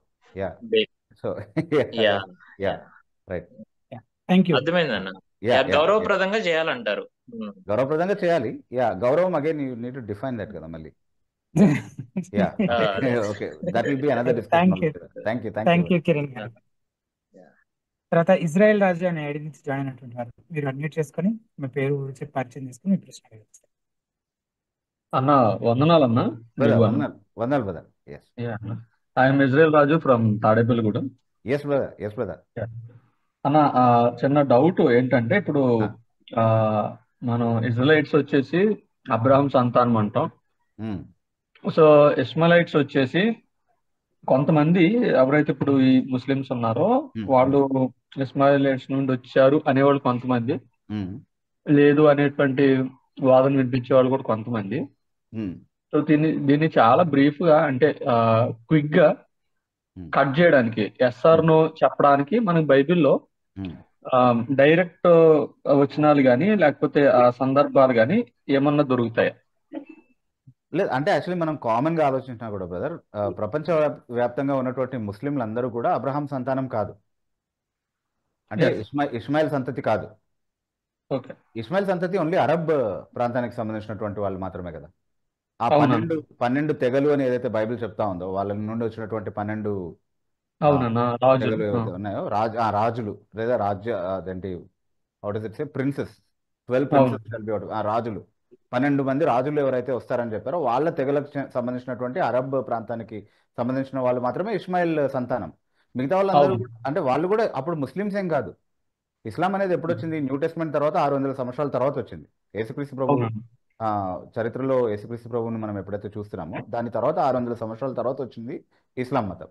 So దాన్ని అంగీకరించినటువంటి వాళ్ళలో అరబ్లు ఉన్నారు, దాన్ని తిరస్కరించిన వాళ్ళలో కూడా అరబ్లు ఉన్నారు. అలాగే ఈరోజు ప్రపంచవ్యాప్తంగా వేరు దేశాల్లో ఉన్నటువంటి వాళ్ళు వేరు ఎథనిసిటీస్ కి సంబంధించినటువంటి వాళ్ళు ఇస్లాం మతాన్ని అంగీకరించారు. ఇస్లాం మతాన్ని అంగీకరించిన వాళ్ళందరూ ఇస్మాయిల్ సంతానం కాదు. అంటే by faith they do not become the Sons of Ismail. మనమైనా క్రైస్తవంలో ఒక థియాలజికల్ ఇది ఉంది కదా మనకి, అంటే విశ్వాసం ద్వారా మనం అబ్రహాం సంతానము అవుతాము అన్నటువంటి విషయం. సో అలా కూడా కాదు అది. సో వాళ్ళేమో ఇస్మాయిల్ సంతానం కాదు. They are not the children of Ishmael. They don't claim either అనుకుంటున్నాను నేనైతే. అంటే అంత అంత అజ్ఞానంలో ఉంటే తప్ప వాళ్ళు కూడా అది క్లెయిమ్ చేసుకోరు. ఇప్పుడు ఇండియన్ ముస్లిమ్స్ ఉన్నారు ఫర్ ఎగ్జాంపుల్, వాళ్ళ ఎథనిసిటీ ఎక్కడి నుంచి వచ్చింది? వాళ్ళు ఇస్మాయిల్ సంతానమా? కాదు కదా. అవునండి, అవును. యా, సో అంటే అట్లా దీన్ని మనం ఈజీగా మీరు చెప్పినట్టు అసలు ఇస్లాం అనేది క్రీస్తు శకం 600-700 తర్వాత వచ్చింది కాబట్టి ఎగ్జాక్ట్లీ. అసలు అండ్ తర్వాత అది అతని విస్తరించింది. ఆరిజిన్ అంటే చాలా ఎర్లీగా ఉంది కదా. అవును. అంటే ఇప్పుడు బోధ పరంగా కావచ్చు, లేకపోతే చాలా మంది ఆరోపిస్తున్న విధంగా అది భయాందోళనలకు గురి చేసి చాలా మందిని వాళ్ళు మతాలను మార్చారు అని చెప్తున్నారు కదా. ఖడ్గంతో చాలా మందిని లోపరుచుకున్నారు, చాలా దేశాలని లోపరుచుకుని ముస్లిం దేశాలుగా తయారు చేశారు. ఇస్లాం అవును. అంగీకరించకపోతే జిజియా విధించారు, షరియాకి వాళ్ళని లోపరిచారు. ఇట్లా వాళ్ళని బలవంతంగా మత మార్పిడి చేసి అట్లా ఏదో ఒక పద్ధతిలో అది స్ప్రెడ్ అయింది ఇస్లాం బేసికలీ. అవును, అవును. Okay, so they are all not Arabs who converted into Islam. Okay అన్న, ఓకే. అది బ్రదర్. యా, రైట్ అన్న, thank you. Thank you brother. తర్వాత చంద్ర అనే ఐడి నుంచి జాయిన్ అవుతారు. మీరు అన్మ్యూట్ చేసుకొని మీ పేరు గురించి పరిచయం చేసుకొని మీ ప్రశ్న అన్నా. Praise lord brother. నా పేరు చంద్ర, మన అనంతపూర్ నుంచి అన్న. Yes brother Chandra. నా డౌట్, ఎందుకు వికలాంగులుగా కళ్ళు లేని వాళ్ళుగా పుడతారు అంటే వాళ్ళు పూర్వజన్మలో పాపం చేసిండు అందుకోసం పుడతారు అని అంటారు కదా. బట్ మనకి అట్లా లేదు కదా. అవును. అట్లా ఎందుకు పుట్టిస్తాడు అని రీజన్? యా, అంటే క్రైస్తవ భావజాలం ప్రకారము లేదా బైబిల్ భావజాలం ప్రకారము దేవుడు ఎందుకు ఒక పని చేస్తాడు అన్నదానికి ఖచ్చితంగా మనిషికి జవాబుదారీగా ఉండి మనిషికి వివరణ ఇచ్చుకునేవాడిగా ఉండాలి అని బైబిల్ ఎక్కడ చెప్పట్లేదు. దేవుడు తన సార్వభౌమ్య అధికారం చేత ఆయన ఎవరిని ఎలా తయారు చేసుకోవాలనుకున్నాడో అలా తయారు చేశాడు. చాలా డైరెక్ట్గా నేనే తయారు చేశానని కూడా చెప్తున్నాడు మోషే ద్వారా మాట్లాడుతూ కదా. మోషే నేను నత్తివాడిని కాబట్టి నేను వెళ్ళలేనని చెప్పినప్పుడు నత్తివాడిని తయారు చేసింది ఎవరు? నత్తివాడిని నోరుని తయారు చేసింది ఎవరు? అన్ని రకాల వైకల్యాలని ప్రస్తావిస్తూ వాళ్ళని తయారు చేసింది ఎవరు? నేను కాదా అని అడుగుతున్నాడు దేవుడు. గుర్తుంది కదా, ఆ సందర్భం గుర్తుంది కదా మీకు? ఎస్. సో ఆయన దాన్ని డైరెక్ట్ గా నేను చేస్తున్నానని చెప్తున్నాడు, కానీ ఎందుకు చేస్తున్నానో నీకు వివరణ ఇవ్వాలి, నీకు సంజాయిషి ఇవ్వాలి అన్నటువంటి పొజిషన్ లో లేడు బైబిల్లో ఉన్నటువంటి దేవుడు.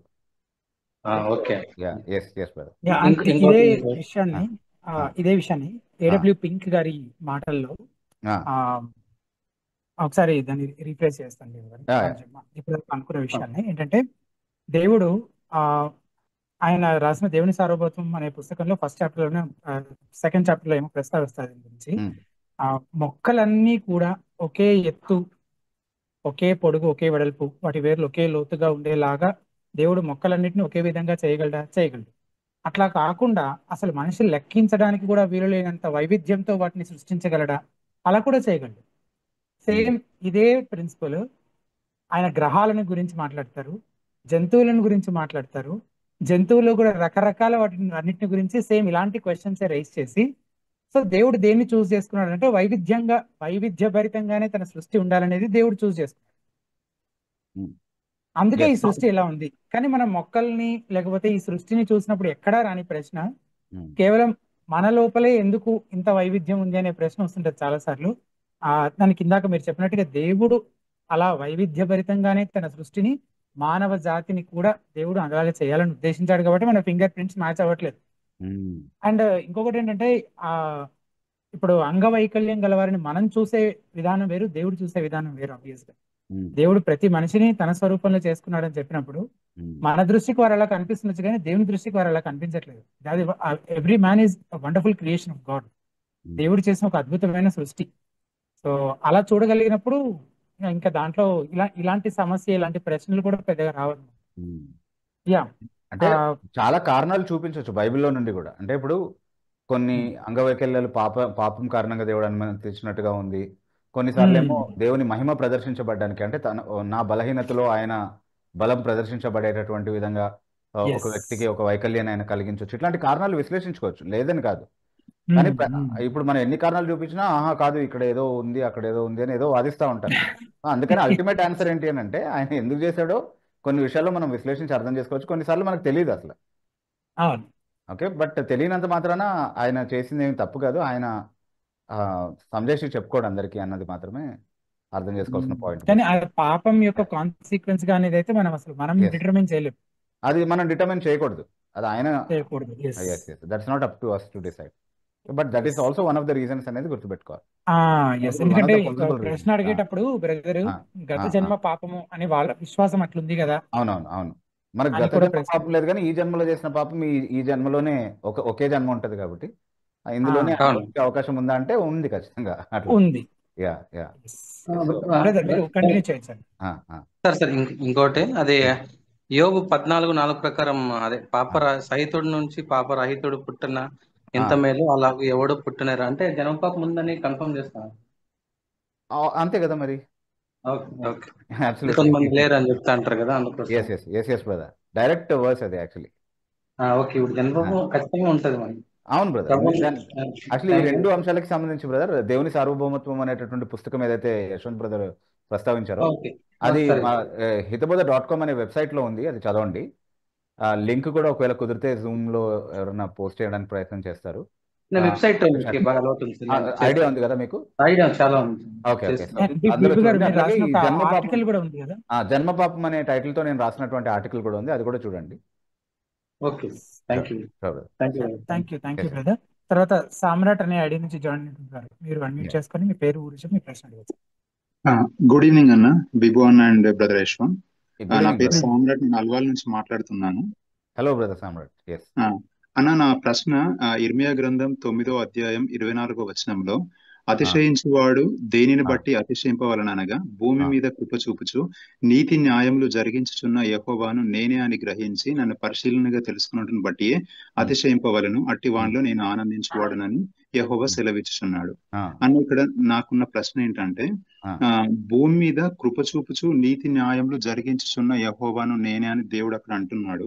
కానీ జనరల్ గా చూసినప్పుడు నా లైఫ్ లో నేను పర్సనల్ గా చూసుకున్నా లేదా లోకంలో చూసినా నాకు మెజారిటీ నాకు దుర్నీతి కనిపిస్తుంది, అన్యాయం కనిపిస్తుంది, కానీ నీతి న్యాయాలు చాలా అరుదుగా జరిగినట్టుగా కనిపిస్తున్నాయి అన్న. ఈ వాక్యం నేను ఎలా అర్థం చేసుకోవాలన్న? ఇది అందుకే అక్కడ ఏం చెప్పాడు? పరిశీలనగా తెలుసుకున్నవాడు అని అంటున్నాడు. అది మామూలుగా చూస్తే అర్థమయ్యే విషయం కాదు, పరిశీలనగా చూస్తే అర్థమయ్యే విషయం ఏంటి అంటే దేవుడు నీతి న్యాయంలే జరిగిస్తున్నాడు, కృప చూపిస్తున్నాడు. ఆయన కృప నీతి న్యాయములు కలిగినటువంటి దేవుడు అన్నటువంటి విషయం పరిశీలనగా చూసి నేర్చుకుంటే అర్థమవుతుంది. ఫ్రమ్ అబ్జర్వేషన్ ఆఫ్ అదే మీరు హ్యూమన్ ఎక్స్పీరియన్సెస్ అని ఏదైతే అంటున్నారో వాటిని అర్థం చేయడం, అట్లాగే దేవుని వాక్యాన్ని పరిశీలనగా చదవడం ద్వారా కూడా ఈ విషయాన్ని అర్థం చేసుకోగలుగుతాం. మనం పైపైన చూస్తాం, వాస్తవానికి పైపైన మనకి కారణాలతో పరిమితం అయిపోతాం, అది పరిశీలన కాదు. Yeah not mere external observations but actually examining the thing, studying the thing, okay, studying the attributes of God, studying how God operates. Okay, అంటే అంత ఇంటర్నల్ గా ఎగ్జామిన్ మనం ఎలా చేయగలుగుతాం అన్న ప్రతి ఇష్యూని? ఒకటైతే ఫస్ట్ వాక్య అవగాహన ఉండాలి, దేవుని యొక్క నేచర్ గురించి, దేవుని యొక్క అట్రిబ్యూట్స్ ని గురించినటువంటి మంచి అవగాహన మనకు ఉండాలి. తర్వాత మనకున్నటువంటి ఇన్ఫర్మేషన్, ఒక కేసుని మనం స్టడీ చేస్తున్నామంటే, ఫర్ ఎగ్జాంపుల్ గా స్టడీ చేయడానికి, అంటే ఇప్పుడు నా జీవితము అని మీరు ఎగ్జాంపుల్ తీసుకున్నారు. You don't know your life still, ఇంకా చాలా ఉంది మీ జీవితం. చాలా స్టోరీస్ కి ఇంకా క్లైమాక్స్ రాలేదు. Okay, so you don't know. So అంటే మనం తీసుకునేటటువంటి కేస్ స్టడీస్ ఇంపర్ఫెక్ట్ ఉండొచ్చు యాక్చువల్లీ ఈ విషయాన్ని అర్థం చేసుకోవడానికి. చాలా సార్లు ఆబ్జెక్టివ్ గా వాక్యం నుండి ఉన్నటువంటి విషయాలని బట్టి అది అర్థం చేసుకుని దాన్ని బై ఫెయిత్ మనం అప్లై చేయాలి మన ప్రాక్టికల్ సిచ్యువేషన్స్ కి. బట్ అంటే మనం హ్యూమన్ ఎక్స్పీరియన్సెస్ లో ఉన్నటువంటి విషయాన్ని మాత్రమే పరిమితమై ఒకవేళ దీన్ని అర్థం చేసుకోవాలని అనుకుంటే we may be confused many times because our information is limited about those things. Okay got it అన్న. థాంక్యూ. Thank you brother. సమయం 9 కనుక ఇక్కడ నుంచి లైవ్ చాట్ ప్రశ్నలు తీసుకుందాం గారు. అందులో మొదటిగా శ్రీనివాసరావు అనే ఐడి నుంచి అడిగిన ప్రశ్న, ఏ ఊరు వెళ్ళి సేవ చేయాలో దేవుడు ఎలా చెబుతాడో చెప్పగలరు? అంటే యాక్చువల్లీ ఒక నియమం ఉంది మనకి. పరిశుద్ధాత్మను పొంది మీరు శక్తిని పొందిన తర్వాత మీరు మొదట యెరూషలేములోను, ఆ తర్వాత యూదయలోను, ఆ తర్వాత సమరియలోను, ఆ తర్వాత భూదిగంతముల వరకు వెళ్ళి ప్రకటించండి అని చెప్తున్నాడు అది అపోస్తుల కార్యములు 1వ వచనంలో అపోస్తులతో మాట్లాడుతూ. అక్కడి నుంచి మనం నేర్చుకునేటటువంటి నియమం ఏంటి అంటే, యెరూషలేము అంటే వాళ్ళు ఉన్నటువంటి ప్రాంతం, యూదయ అంటే వాళ్ళు ఉన్నటువంటి ప్రాంతానికి సంబంధించినటువంటి దేశం, సమరియా అంటే పక్క దేశం, తర్వాత మిగతా అన్ని కూడా. అంటే there is an order that is to be followed. అంటే మనం ఉన్న ప్రాంతంలో పరిచర్య ఫస్ట్ స్టార్ట్ చేయాలి, తర్వాత దాన్ని ఇంకా ఇంకొక యా మాట, యా ప్రాంతం గురించి అడిగారు ప్రశ్న, కానీ మన ఇంటి నుంచి. మన ఇంటి నుంచి, yes. So that's a good way to start off actually. అంటే ఎక్కడి నుంచి స్టార్ట్ చేయాలి, పరిచర్య ఎక్కడ స్టార్ట్ చేయాలి అని అంటే, సువార్త వినడానికి అంటే స్కోప్ ఉన్నటువంటి ప్రతి చోట్ల ఇక్కడ ఇక్కడ ప్రకటించాల్సినటువంటి అవసరం ఉంది, ఇక్కడ సువార్త తెలియనటువంటి వాళ్ళు ఉన్నారు అని ఎక్కడైతే మనం ఉంటున్నటువంటి ప్రాంతంలో మనం రియలైజ్ అవుతున్నామో అక్కడి నుంచి స్టార్ట్ అవ్వాలి. అంటే నిజంగా నశించే ఆత్మల పట్ల భారంతో మనము సువార్త పరిచర్య చేస్తాం. ఓకే, ఇప్పుడు నేను హైదరాబాద్లో ఉంటున్నాను. హైదరాబాద్లో ఉన్నటువంటి నశించే ఆత్మల విషయంలో నాకు భారం లేకపోతే, అక్కడెక్కడో టింబక్టూరులో నశించే ఆత్మల విషయంలో నాకు భారం ఉంది అని చెప్పుకోవడం నన్ను నేను మోసం చేసుకోవడం అవ్వచ్చు యాక్చువల్లీ. రైట్, అక్కడ ఉన్నటువంటి అంటే ఆత్మలు కూడా ఉన్నారు కదా, నశించే మీరున్న ఆత్మలు. ప్రాంతంలో మీరు నమ్మకంగా స్వార్థ పనిలో ఇన్వాల్వ్ అవుతూ ఉండగా కూడా మీకు ఒకవేళ దేవుడు ఒక ప్రత్యేకమైన తెగ, ఒక ప్రత్యేకమైన జాతి ప్రజల గురించి మిమ్మల్ని నడిపిస్తూ ఉంటే కనుక, మీకు భారం ఇస్తూ ఉంటే కనుక, అప్పుడు ఫైన్. అంటే అది ఎలా నడిపిస్తాడు అంటే, మనకు అక్కడ ఇన్ఫర్మేషన్ తెలియాలి. ఇక్కడైతే సువార్త పని కొద్దో గొప్ప చేసే వాళ్ళు ఉన్నారు, అక్కడ అసలే చేసేవాళ్ళు లేరు అన్నటువంటి ప్రాంతానికి ఒకవేళ వెళ్ళేటటువంటి సాహసాన్ని, తెగువ, సమర్పణ, అవన్నీ దేవుడు మీకు ఇచ్చి నడిపిస్తున్నాడు అంటే అవన్నీ కూడా మీ ఇంటర్నల్లీ మీకు ఉంటుంది డెఫినెట్లీ. ఇప్పుడు విలియం కేరీ ఎలా వచ్చాడు అండి? అందరూ వారిస్తున్నా కూడా ఎలా వచ్చాడు? కుటుంబం నుంచి సహకారం లేకపోయినా ఎట్లా వచ్చాడు? తెగించి వచ్చాడు కదా. ఆయన ఏం దర్శనం చూడలేదు, ఆయనకేం స్వరం వినపడలేదు భారతదేశానికి వెళ్ళు అని. దేవుడు ఇండియా మ్యాప్ చూపించలేదు అతనికి. సో వచ్చాడు ఇక్కడ. Was he successful? He was ultimate success కదా మినిస్ట్రీలో విలియం కేరీ. ఓకే, సో అట్లా మనం వెళ్ళి ఎక్కడైనా సక్సెస్ఫుల్లీ చేయొచ్చు. కానీ బేసికలీ మనం ఉంటున్న దగ్గర ఆ ప్రిన్సిపల్ మనలో కనబడుతుందా? నశించే ఆత్మల పట్ల భారం అనేది ఇక్కడ కనబడితే ఇంకెక్కడైనా కనబడే స్కోప్ ఉంటుంది. ఫస్ట్ అక్కడి నుంచి స్టార్ట్ చేద్దాం, తర్వాత ఇంకెక్కడైనా వెళ్ళేటటువంటి ఆలోచన దేవునికి తన ప్రణాళికలో మన విషయంలో ఉంటే కనుక ఆయనే నడిపిస్తాడు ఆ ప్రాంతానికి.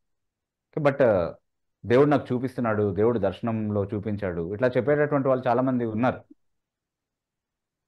ఓకే, అది మనం తీసుకోవాల్సినటువంటి, అది వాళ్ళ అనుభవంగా చెప్తున్నటువంటి విషయం. కానీ ఈరోజు దర్శనాల ద్వారా, కళల ద్వారా దేవుడు మాట్లాడతాడు అన్నటువంటి ఆ బోధకి మనం అసలు అవకాశం ఇవ్వడానికి లేఖనాల్లో ఆధారం ఏమీ లేదు. Okay, so yeah. తర్వాత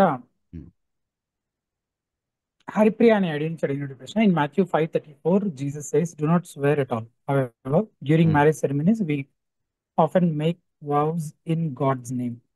Does this mean we are going against what Jesus taught? మత్తయి సువార్త 5:34 ఒట్టు పెట్టుకొనవద్దు, ఎంత మాత్రము ఒట్టు పెట్టుకొనవద్దు అని ఉంటది అనుకుంటా, యాజ్ నాకు గుర్తున్నంత వరకు. సో అంటే దేనిపైన ఒట్టు పెట్టుకోకూడదు అని చెప్పి ఒక 3-4 ఎగ్జాంపుల్స్ కూడా ఇచ్చి, మీ మాట అవునంటే అవును, కాదంటే కాదని ఉండాలి, దీనికి మించింది దుష్టు నుంచి వచ్చింది అని కూడా ఉంటుంది. కానీ వివాహంలో మాత్రం మరి దేవుని పేరట వాళ్ళు ప్రమాణాలు చేస్తున్నారు కదా, ఇది వాక్య విరుద్ధమా, యేసుప్రభు బోధకు విరుద్ధమా?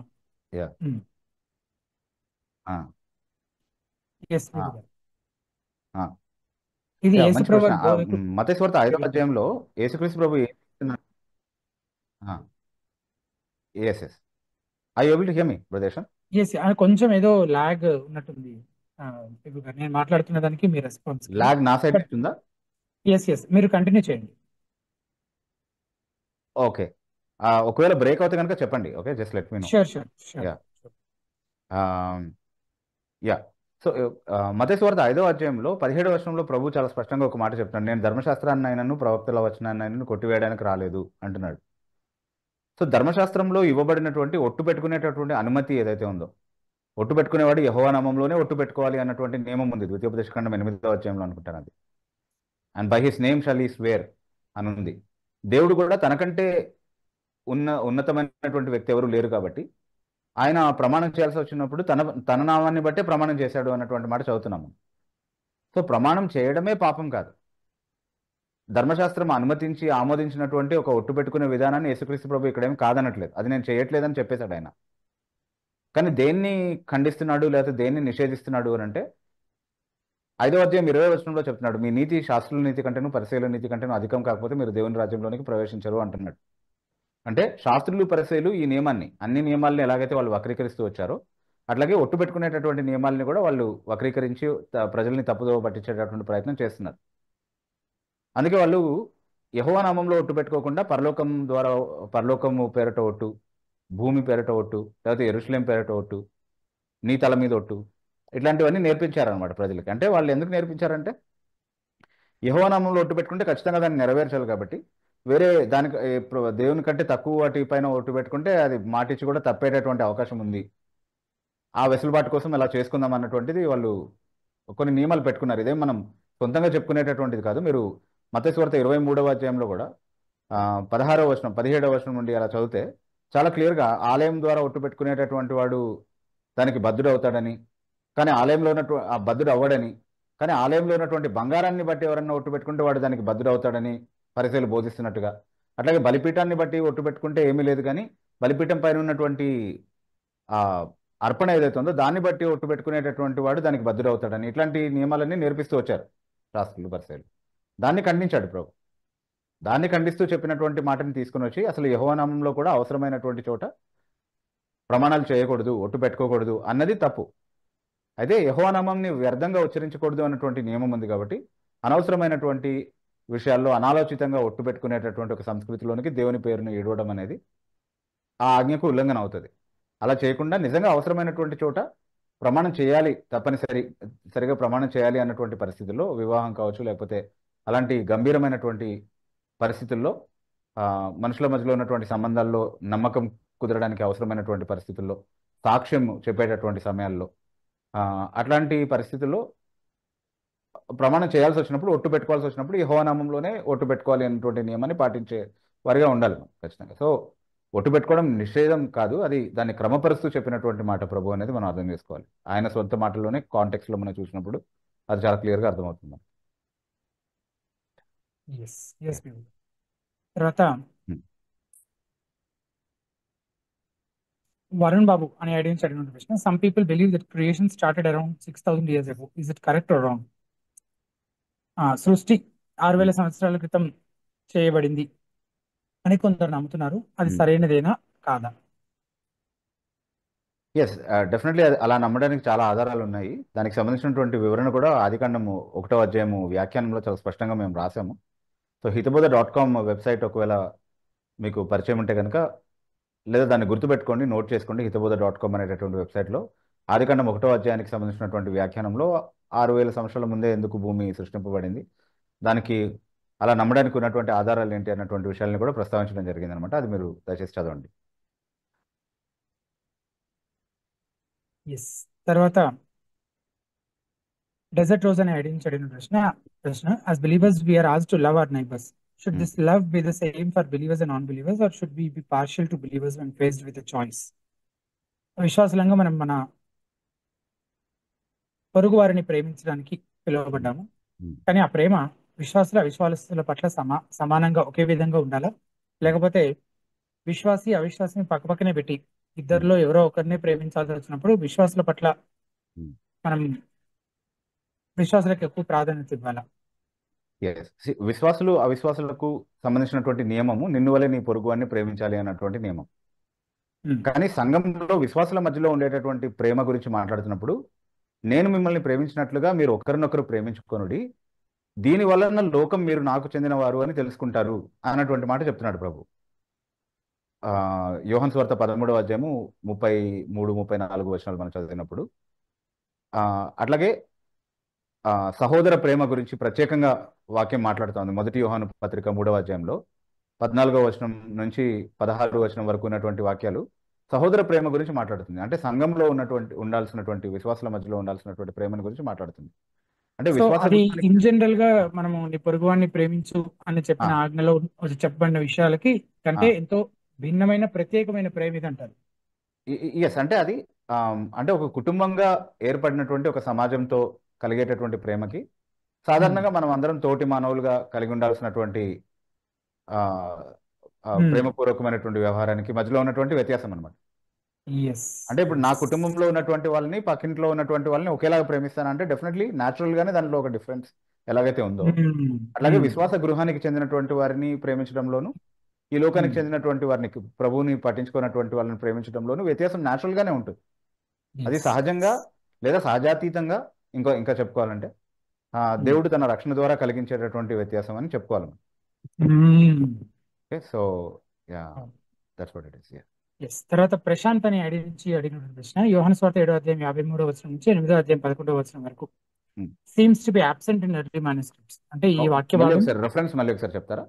యోహాను సువార్త 7వ అధ్యాయం 53 నుంచి 8వ అధ్యాయం 11వ వచనం వరకు ప్రాచీన చేవ్రాత ప్రతుల్లో లేదు. But this portion of scripture where Jesus was dealing with a women caught in adultery is very popular among Christians. వ్యభిచారంలో పట్టబడిన స్త్రీకి సంబంధించిన వాక్య భాగము క్రైస్తవ ప్రపంచంలో చాలా ఫేమస్, పాపులర్. అవును. Would like to know your thoughts on this please. What could be the possible reason for later addition? ఇది తర్వాత ఎందుకు చేర్చబడిందో మీ ఆలోచనలు ఏంటో తెలుసుకోవాలనుకుంటున్నాను. యా, అంటే అది ఫస్ట్ మనం ఇందాక కూడా నేను ఒక క్వశ్చన్కి ఆన్సర్ చేసినప్పుడు ఒక టెక్స్ట్ ఆథెంటిసిటీ చూడడానికి మాన్యుస్క్రిప్ట్ ఎవిడెన్స్ అనేది ప్రైమరీ ఎవిడెన్స్. ఫస్ట్ దాన్ని చూస్తాం మనం డెఫినెట్లీ. ఎర్లియర్ మాన్యుస్క్రిప్ట్స్లో అది ఉందా లేదా అన్నటువంటి విషయాన్ని చూస్తాం. అది తప్పు కాదు, అలాగే చూడాలి. అయితే ఏదైనా ప్యాసేజ్ మిస్సింగ్ అవుతుంది అన్నటువంటి క్వశ్చన్స్ వచ్చినప్పుడు దాన్ని అడిషనల్గా మనం వెరిఫై చేసుకోవడానికి, ఉండిందా లేదా అన్నటువంటి విషయాన్ని వెరిఫై చేసుకోవడానికి వేరే ఆల్టర్నేట్ సోర్సెస్ ఉన్నాయి. అంటే ఆదిమ సంఘం యొక్క కంటెంపరీస్ రాసినటువంటి రచనలు ఉన్నాయి, చర్చ్ ఫాదర్స్ రాసినటువంటి రచనలు ఉన్నాయి. ఒకవేళ వాళ్ళ రచనల్లో బైబిల్లో భాగంగా వాళ్ళు ప్రస్తావిస్తూ ఆ భాగాన్ని కోట్ చేసి ఉంటే కనుక, వాళ్ళు వాడినటువంటి బైబిల్ వర్షన్స్లో లేదా వాళ్ళు వాడినటువంటి బైబిల్ చేరాత ప్రతుల్లో ఆ పోర్షన్ ఉంది కాబట్టి దాన్ని ప్రస్తావించారు న్యాచురల్లీ. మిగతా వాక్య భాగాలతో పాటుగా దాన్ని పరిగణలోకి తీసుకోవడానికి కారణం అది వాళ్ళు వాడినటువంటి కాపీస్లో ఉండడమే అన్నటువంటి ఆధారానికి అవకాశం ఉంది కాబట్టి అలా చూస్తామన్నమాట. సో అలా ఎర్లీ చర్చ్ ఫాదర్స్ ఎరేనియస్ దగ్గర నుంచి, లేకపోతే అమోనియస్ అండ్ టేషియన్ లాంటి గాస్పుల్స్ మీద అనల్స్ రాసినటువంటి వాళ్ళు ఎవరైతే ఉన్నారో వాళ్ళ రచనలు మనం చూసినప్పుడు చాలాసార్లు వాళ్ళు ఈ మిస్సింగ్ పోర్షన్స్ అని ఏవైతే చెప్తున్నారో దీంతో పాటు మీరు ప్రస్తావించిన భాగంతో పాటుగా ఇంకా లాంగర్ ఎండింగ్స్ ఆఫ్ మార్క్ 16 కావచ్చు, మత్తయి సువార్త 28వ అధ్యాయంలో ఉన్నటువంటి చివరి 2 మాటలు కావచ్చు, ఇట్లాంటివన్నీ కూడా వాళ్ళు ప్రస్తావించినట్టుగా ఆధారాలు కనిపిస్తూ ఉన్నాయి అన్నమాట మనకి. సో మాన్యుస్క్రిప్ట్స్లో మిస్ అవ్వడానికి చాలా కారణాలు చెప్పుకోవచ్చు మనం. అది స్కాలర్లీగా స్టడీ చేసే వాళ్ళకి మాన్యుస్క్రిప్ట్స్ గురించి కొన్ని టెక్స్ట్స్ మిస్ అవ్వడానికి కారణాలు ఉన్నాయి. కానీ వాటి ఆథెంటిసిటీని డిటర్మైన్ చేసుకోవడానికి వేరే సోర్సెస్ ఉన్నాయంటే ఖచ్చితంగా ఉన్నాయి.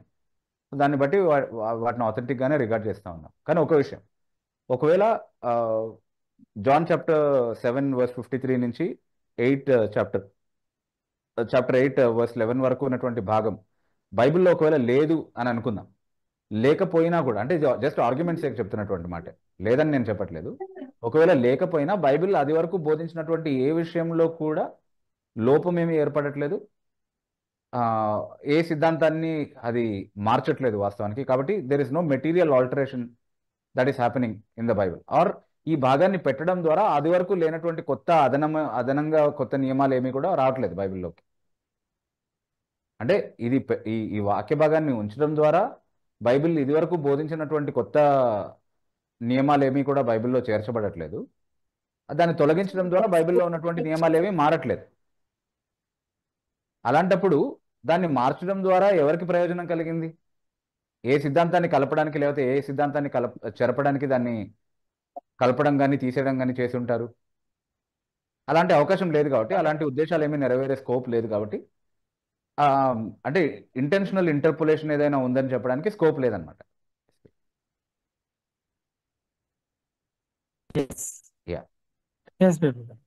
తర్వాత హెబ్రీయులకు రాసిన పత్రిక భాస్కర్ అనే అడిగినటువంటి ప్రశ్న, హెబ్రీయులకు రాసిన పత్రిక 12వ అధ్యాయం 17వ వచనంలో ఏశావు మారు మనసు పొందగని అవకాశం దొరకలేదు. ఇలాంటి పరిస్థితులు ఈ రోజుల్లో కూడా ఉంటాయా? మారు మనసు పొందకుండా వివరించండి బ్రదర్ గారు. ఎస్, అంటే వాస్తవానికి దాన్ని ఒక ఉదాహరణగా మెన్షన్ చేసినట్టుగా మనం చూస్తా ఉన్నాం. అంటే ఒక హెచ్చరికగా సంఘాన్ని హెచ్చరిస్తూ తర్వాత మారు మనసు పొందే అవకాశం కోసం వెతికినా అతనికి అది లభించలేదు అన్నటువంటి మాటలు చెప్తూ, మీరు కూడా క్షణిక సుఖం కోసం దేవుణ్ణి పరంగా పెట్టేటటువంటి పరిస్థితుల గురించి ఆలోచించండి. అలాంటి పరిస్థితిలో మీరు ఉండొద్దు.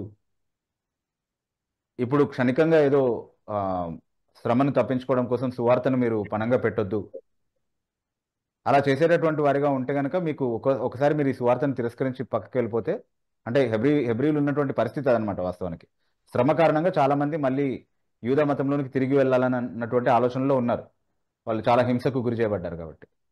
సో మీరు క్షణికంగా ఆలోచిస్తున్నారు, ఇప్పుడున్నటువంటి శ్రమను తప్పించుకునే కోణంలో ఆలోచిస్తున్నారు. దానికోసమని మీరు సువార్తను పరంగా పెట్టి సత్య తిరస్కారులుగా, ఒకవేళ సత్యానికి వ్యతిరేకంగా మీరు లోకం తట్టుకు తిరిగి వెళ్ళిపోతే మళ్ళీ మీరు తిరిగి మారుమనసు పొందేటటువంటి అవకాశం మీకు ఉండదు. కాబట్టి జాగ్రత్త పడండి ఆ విషయంలోని అప్లికేషన్గానే చెప్తున్నాడు, వాస్తవానికి హెచ్చరికగా చెప్తున్నాడు. సో అదే నియమం ఈరోజు మనకు అప్లై చేసుకునేటటువంటి అవకాశం ఉందంటే ఖచ్చితంగా ఉంది. జాగ్రత్త పడాల్సినటువంటి అవసరం ఉంది. అంటే you can't take anything for granted. అప్పుడెప్పుడో నేను మోకరించి వేసే నా హృదయంలోనికి రా, నా పాపాలు క్షమించు, నా హృదయంలోనే ఉండిపోని ప్రార్థన చేశాను. కాబట్టి ఈరోజు నేను సువార్త నియమాల్ని బట్టి ఎలా జీవిస్తున్నానా లేదా అన్నటువంటి విషయంతో ఏమీ నిమిత్తం లేకుండానే నేను భద్రంగా ఉన్నాను, పరలోకానికి వెళ్ళిపోతానని ఎవరైనా అనుకుంటే కనుక అది బైబిల్ బోధించేటటువంటి నిశ్చయత కాదు అనేది గుర్తుపెట్టుకుందాం. రైట్. తర్వాత రమేష్ అడిగిన ప్రశ్న, this question for pastor garu. Happy birthday brother. మీరు మీ బర్త్డేని వాక్యానుసారంగా ఎలా సెలబ్రేట్ చేసుకుంటారు? ఫాలో అప్ లో, is birthday cake cutting biblical or not? Yashnu garu మిమ్మల్ని అడుగుతున్నారు. First of all thank you so much brother, నన్ను అదే గ్రీట్ చేసినందుకు. అయితే వాక్యానుసారంగా ఎలా సెలబ్రేట్ చేసుకుంటారు అని నేను అంటే బర్త్డేకి ప్రత్యేకంగా దానికి ఒక ప్రత్యేకత ఆపాదించి చూడటం అనేది ఎప్పుడు లేదు. కానీ ఎప్పుడైతే నేను ఇతర మతాలను, వేరే మతం నుంచి యేసు ప్రభుని నమ్ముకోవడం, రక్షించబడడం జరిగిందో, ఆ తర్వాత ఈ ప్రశ్న నాకు నేను వేసుకున్నాను, అసలు నిజంగా బర్త్డే ఎలా సెలబ్రేట్ చేసుకోవాలని బైబిల్ చెప్తుంది. అంటే అప్పటి వరకు నాకున్న ఒక తప్పు అవగాహన, తర్వాత నాకు తెలిసి వచ్చిన విషయం, రియలైజ్ అయిన విషయం ఏంటంటే, బర్త్డేస్ అంటేనే అది క్రిస్టియన్ కల్చర్, క్రిస్టియన్ ట్రెడిషన్, ఇది క్రిస్టియన్స్ చేసుకుంటారు. కేక్ కటింగ్ అంటేనే అది క్రైస్తవ ఆచారం, క్రైస్తవ సంప్రదాయము అనేలాంటి ఒక ఆలోచనలో నేను ఉన్నాను. ఇప్పటికీ మా బంధువులు చాలా మంది కూడా ఇది హిందూ మతానికి సంబంధించింది కాదు, ఇది క్రైస్తవ మతానికి సంబంధించింది అని అంటుంటారు చాలాసార్లు. దానికి వ్యతిరేకంగా చాలా మంది సోషల్ మీడియాలో చాలా రాస్తూ పోస్టులు పెడుతూ కూడా ఉంటారు, న్యూ ఇయర్ టైంలోను అది అప్పుడును. కానీ నేను తర్వాత తెలుసుకున్న విషయం, తీరా నేను బైబిల్ చదవడం మొదలుపెట్టిన తర్వాత నాకు ఓన్లీ నెగటివ్ క్యారెక్టర్స్ ఒక ఇద్దరు బైబిల్ కేక్ కట్ చేసినట్టు కనబడింది. కానీ మిగిలిన ఎవ్వరూ కూడా ఆ రోజుకు ఒక ప్రత్యేకత ఆపాదిస్తూ, దాన్ని ఒక ప్రత్యేకమైన దినంగా పరిగణిస్తూ, ఆ రోజు ప్రత్యేకమైన పనులు కొన్ని చేయడం ద్వారా చేయడం అనేది నాకు చాలా తక్కువగా కనిపించింది. అసలు దాదాపుగా లేదని చెప్పాలి. బాగా గొప్పగా ఘనంగా సెలబ్రేట్ చేసుకుంది మాత్రం ఫరోను, హేరోదు, ఇద్దరు నెగటివ్ క్యారెక్టర్స్ అన్నమాట. మనం బైబిల్లో అక్కడ చిన్న కరెక్షన్ ఏంటంటే వాళ్ళిద్దరు కేక్ కట్ చేసుకోలేదు, celebrated birthdays. Thank you brother. So ఘనంగా సెలబ్రేట్ చేసుకున్నది ఎవరైనా ఉన్నారు అని అంటే వాళ్ళిద్దరు కనబడుతున్నారు. సో ఆ డేని గురించి ఆలోచిస్తే కనుక, ఈ రోజు పర్టికులర్ గా మీరు బిబ్లికల్ గా ఎలా సెలబ్రేట్ చేసుకోవాలి అని అడిగిన ప్రశ్నకి, ప్రతి విషయమందు దేవునికి కృతజ్ఞతలు చెల్లించలేని వాక్యం చెప్తుంది. కాబట్టి దాని విషయంలో అంటే అలా ఒకవేళ దేవునికి కృతజ్ఞతాస్తుతులు చెల్లించడానికి ఈ రోజు కూడా కొంత సమయం తీసుకొని, నిజంగా దేవుడు నా జీవితంలో ఏం చేశాడని ఆలోచించడానికి దేవుడు ఒక అవకాశంగా నేను ఈ రోజు దాన్ని ఈ రోజు ఆ పని చేయడానికి దేవుడు కృప చూపించాడు. గత సంవత్సరంలో దేవుడు ఏం చేస్తూ వచ్చాడు నా జీవితంలో, నాకు ముఖ్యంగా నాకు నేర్పించిన పాఠాలు ఏంటి, ఎక్కడ నేను తప్పిపోతూ వచ్చాను, దేవుడు నన్ను ఎలాగ తన ప్రావిడెన్స్ లో నన్ను మళ్ళీ సంరక్షిస్తూ మళ్ళీ దారిలోకి తీసుకొని వస్తూ వచ్చాడు అనే విషయాలని జ్ఞాపకం చేసుకుంటూ దేవుడిని స్తుతించడానికి దేవుడు సహాయం చేస్తూ వచ్చాడు. తర్వాత ఈ రోజు పర్టికులర్ గా నేను చాలా సంతోషించి చాలా ప్రోత్సహించబడిన విషయం ఇంకొకటి ఏంటంటే, యూజువల్ గా నాకు టైం గురించిన ఒక ఫియర్ ఉందన్నమాట. టైం అయిపోతూ ఉంటే నేను హ్యాపీగా ఫీల్ అవ్వను, అదొక సమస్య నాకు, అదొక యాంగ్జైటీ అన్నమాట. సో సంవత్సరం వెంబడి సంవత్సరం వెళ్ళిపోతూ ఉంటే క్రిస్టియన్, ఎస్పెషల్లీ దేవుడు నేను ఇప్పుడు చేస్తున్నటువంటి పరిచర్య సేవ గురించి ఆలోచించినా సరే, వాట్ హ్యావ్ ఐ డన్, అంటే నేను ఏం చేశాను, అరే టైం అంతా అయిపోతుంది అనే దిగులు కొంచెం నాకు ఎక్కువగా ఉంటుంది. అదొక సమస్య అనమాట. ఎప్పుడైనా సరే టైం గడిచిపోతున్న కొద్దీ నాకు ఆ యాంగ్జైటీ కానీ లేదా అయిపోయిన టైం గురించిన బాధగా ఉంటుంది. కాబట్టి నేను బర్త్డేస్కి హ్యాపీగా ఉండను యూజువల్. కానీ ఈ రోజు పర్టికులర్ గా కొంతమంది వాళ్ళు ఫోన్ చేసి మాట్లాడినప్పుడు కానీ, లేకపోతే పర్సనల్ గా మెసేజ్ పెట్టినప్పుడు కానీ, నేను చేస్తున్న పని ద్వారా లేదా పరిచర్య ద్వారా వాళ్ళ లైఫ్స్ ఎట్లా బ్లెస్ చేయబడ్డాయో, వాళ్ళు ఎలా ప్రయోజనం పొందారు, వాళ్ళ లైఫ్స్ ఎట్లా ఇంపాక్ట్ చేయబడ్డాయో దానికి సంబంధించిన కొన్ని విషయాలు నాతో షేర్ చేస్తూ వచ్చినప్పుడు అది చాలా ప్రోత్సాహకరంగా అనిపించింది.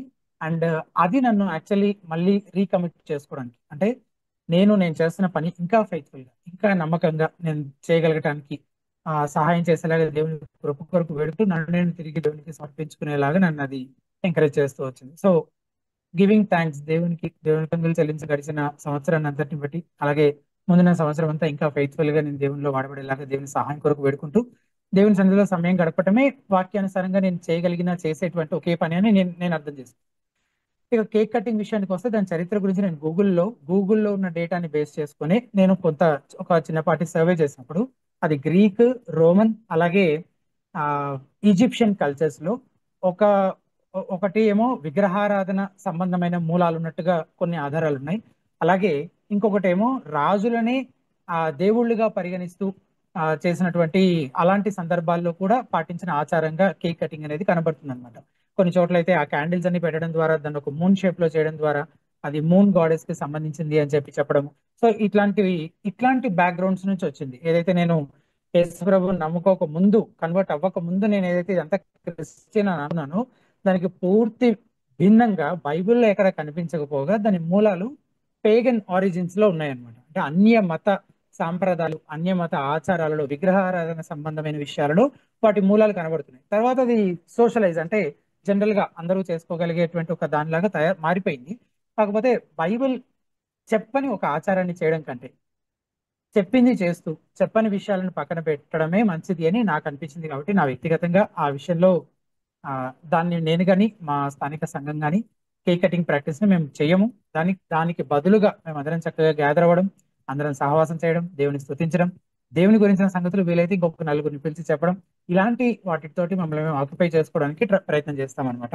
So biblical that's how we celebrate birthdays. Bibu గారు మీరు ఏమైనా యాడ్ చేస్తారా దీని గురించి? No, I think you summarized it very, very well. Yes Bibu గారు. Yes. తర్వాత రాబర్ట్ ఫోర్స్ఫుల్ గా ఒక పర్సన్ ని యూజ్ చేసుకుంటాడా, జోనాని అలాగే యూజ్ చేసుకున్నాడా, అలా చేయడం కరెక్టేనా? అంటే బలవంతంగా యోనాని దేవుడు వాడుకున్నాడా, అది కరెక్టేనా? అలా చేశాడా, అది సరైనదే? ఓకే, ఫస్ట్ థింగ్ ఏంటంటే యోనా దేవుని మాటని ధిక్కరించి వేరొక మార్గంలో వెళ్తున్నప్పుడు దేవుడు యోనాని విడిచిపెట్టేసి ఉండొచ్చు. అది చాలా ఈజీ కదా. అంటే అందరూ మనం సహజంగా ఆలోచించేటటువంటి ఒక విషయం, నేను చెప్పినటువంటి మాట వినకుండా పట్టించుకోకుండా వెళ్ళిపోతాడా, అలా అయితే నాకు ఇంకో ఆప్షన్ లేదా, వీడు కాకపోతే నేను ఇంకొకరిని వాడుకోలేనా అన్నది మనం ఆలోచించే విధానం. దేవుడు నిజంగా అనుకుంటే 1000 మంది యోనాలని లేపొచ్చు ఇస్రాయెల్లో నుంచి. కానీ ఈ యోనా మీదే ఎందుకు దృష్టి ఉంచాడు, ఈ యోనా వెంటే ఎందుకు పడ్డాడు, అతన్ని వెంటాడడానికి ఒక తుఫాన్ని తర్వాత ఒక తిమింగిలాన్ని ఎందుకు తయారు చేశాడు, అతను మారే వరకు ఆయన్ని తగ్గిస్తూ ఎందుకు వచ్చాడు? అది బలవంతము అని ఒక కోణంలో చూసినప్పటికీ అది బలవంతమైన ప్రేమ అని చెప్తాను. బలవంతమైన కృప, బలవంతమైన ప్రేమ.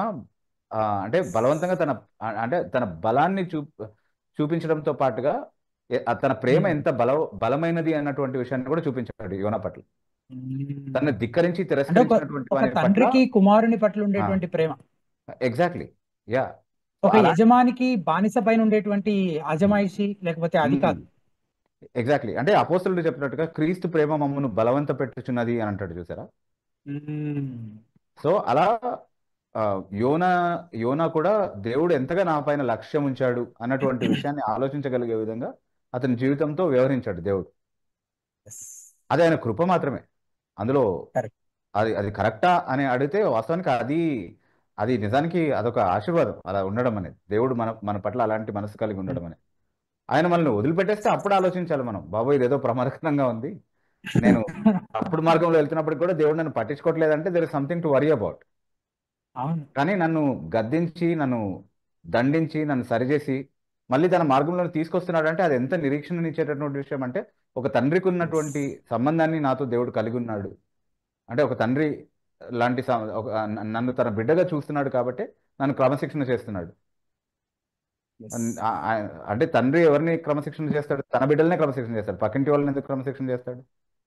సో నేను ఆయన బిడ్డను కాబట్టి నన్ను క్రమశిక్షణ చేసి తన మార్గంలో పెడుతున్నాడు, సరైన దారిలో నడిచేటటువంటి పరిస్థితుల్ని కల్పిస్తున్నాడు అన్నది బలవంతము. అది కరెక్టా కాదా అని మనం దాన్ని ప్రశ్నించడం అనేది కరెక్ట్ కాదు. Basically we have to look at the father's heart behind whatever happened in Jonah's life. తర్వాత లక్ష్మణ్ రాక్ అని అడిగిన మరో ప్రశ్న, అన్న ఇంకా మనం ధర్మశాస్త్రంలో చెప్పినట్లుగా తండ్రి చేసే పాపాలు ముందు తరాలకు వస్తాయి అని చూస్తాం కదా, ఆఫ్టర్ క్రైస్ట్ మనం దాన్ని ఎలా తీసుకోవచ్చు? Please explain. క్రీస్తు తర్వాత ఉన్నటువంటి మనం ఎలా దాన్ని చూడవచ్చు? ధర్మశాస్త్రంలో ఉన్నాయి కదా ఇలా. కాబట్టి ఇప్పుడు క్రీస్తేసినందు ఉన్న వారికి ఏ శిక్షా విధియు లేదు. అంటే దేని కారణంగా కలిగేటటువంటి శాపం కూడా అతని మీద ప్రభావం చూపించదు. పాప దోషం అనేది సంపూర్ణంగా తొలగించబడింది కాబట్టి పాపం కారణంగా శిక్ష అనుభవించడం అనేది, అది ఎవరి పాపం వల్ల అయినా సరే, ఒక విశ్వాసి శిక్ష అనుభవించడం అనేది క్రీస్తులో ఉన్నటువంటి ఒక వ్యక్తికి సాధ్యం కాదు. ఏదైనా ఆపదలు వచ్చినప్పుడు, ఏదైనా శ్రమలు వచ్చినప్పుడు, ఇది నా పాపానికి శిక్ష, లేకపోతే నా తండ్రులు చేసినటువంటి దోషానికి శిక్ష అని మాట్లాడడము క్రీస్తు శిలువ పైన చేసినటువంటి కార్యాన్ని అవమానపరచడమే అవుతుంది.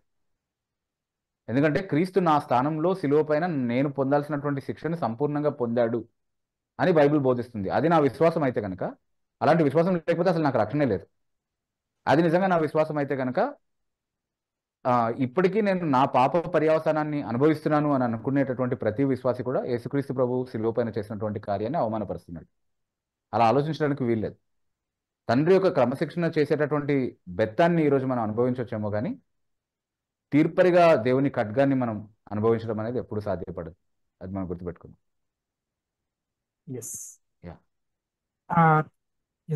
తర్వాత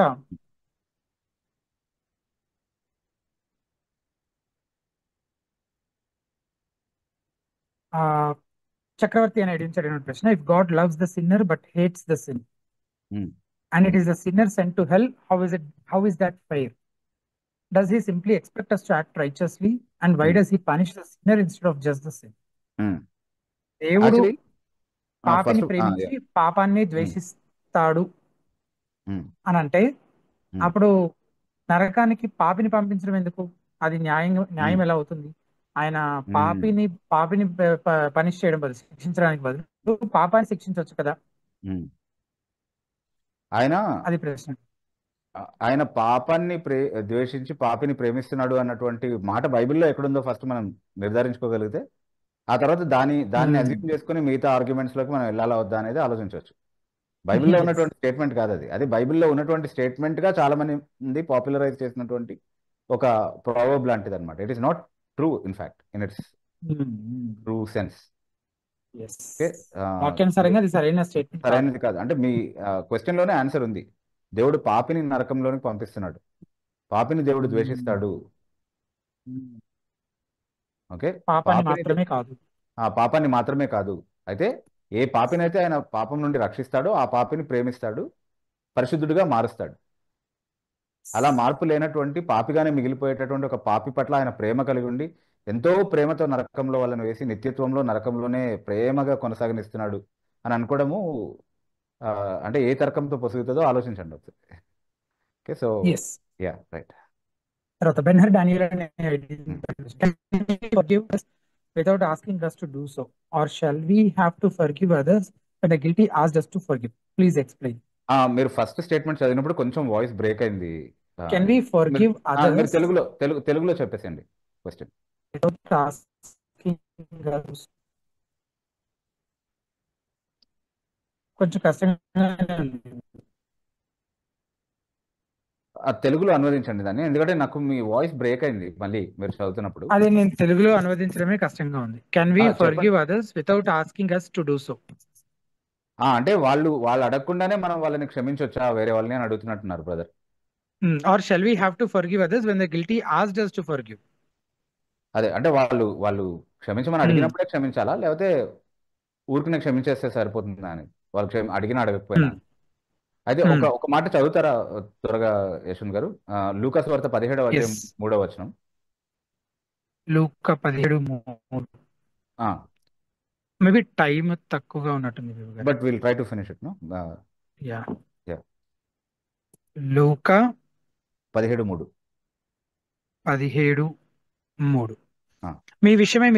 మీ విషయమై మీరే జాగ్రత్తగా ఉండుడి. నీ సహోదరుడు తప్పిదం చేసిన ఎడల అతన్ని గద్దించు, అతడు మారు మనసు పొందిన ఎడల అతన్ని క్షమించు.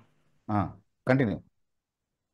అతడు ఒక దినమున 7 మారులు నీ ఎడల తప్పిదం చేసి 7 మారులు నీ వైపు తిరిగి మారు మనసు పొందిన ఎడల అతన్ని క్షమింపాలను. సో అపోస్తలుడు చాలు. సో ఇప్పుడు ప్రభు మనకు నేర్పిస్తున్నటువంటి నియమం ఏంటంటే తప్పు చేసిన వాడు తన తప్పు తెలుసుకోవాలి ఫస్ట్, అప్పుడే అతను క్షమించబడ్డానికి అర్హుడు ఎప్పుడైనా కూడా. దేవుడు కూడా అదే నియమాన్ని బట్టి మనతో వ్యవహరిస్తాడు. తన పాపములు ఒప్పుకొని దాన్ని విడిచిపెట్టువాడు కనికరం పొందుతాడు, తన పాపములను దాచిపెట్టువాడు వర్ధిల్లడు అన్నటువంటి నియమాన్ని బట్టి దేవుడు మనతో వ్యవహరిస్తున్నప్పుడు అదే మనల్ని కూడా పాటించమని చాలా స్పష్టంగా యేసుక్రీస్తు ప్రభు నేర్పిస్తున్నప్పుడు, కాదు వాడు తప్పు తెలుసుకున్నా తెలుసుకోకపోయినా పర్వాలేదు, నాకు సంబంధం లేదు, అయినా నేను క్షమించేస్తాను అని చెప్పడం మాత్రం వాక్యానుసరమైనటువంటి పద్ధతి కాదు. అంటే హృదయంలో మనం ఏం ప్రతీకారం ఏమీ ఉంచుకోని అవసరం లేదు, ఎవరి మీద ఉంచుకోకూడదు. వాస్తవానికి వాళ్ళకి కీడుకు ప్రతిగా మేలు చేసేటటువంటి అవకాశం ఉంటే అది చేయాలి, దాన్నే మనం కాదనట్లేదు. కానీ ఆ వ్యక్తిని నేను క్షమించాను అన్నటువంటి నిర్ధారణ అతనికి ఎప్పుడు ఇవ్వాలి? అతను తన తప్పు విషయం తెలుసుకున్నప్పుడే. అంతకంటే ముందు నేను అతని విషయంలో నా ప్రేమను రూఢీపరచడం అనేది, క్షమాపణను వ్యక్తపరచడం అనేది అతన్ని నేను ఇంకా తన పాపంలో కఠినపరిచేటటువంటి అవకాశాలు ఇస్తున్నటువంటి వాడిని అవుతారు. I should never do that. I might be hardening somebody in their sin. They might be encouraged to take their sin for granted. కాబట్టి వాళ్ళు సిగ్గుపడే విధంగా, వాళ్ళు వాళ్ళ ప్రవర్తన గురించి ఆలోచించే విధంగా వాళ్ళని దూరమే ఉంచాలి, వాళ్ళు తప్పు తెలుసుకునేంత వరకు. 9:32 అవుతోంది. 4 ప్రశ్నలు ఉన్నాయి. 4 ప్రశ్నలు ఉన్నాయి. మనము దాన్ని నెక్స్ట్ వీక్ తీసుకుందామా యశ్వంత్ గారు, నోట్ చేసుకుని తర్వాత? yes maybe 4 questions next week.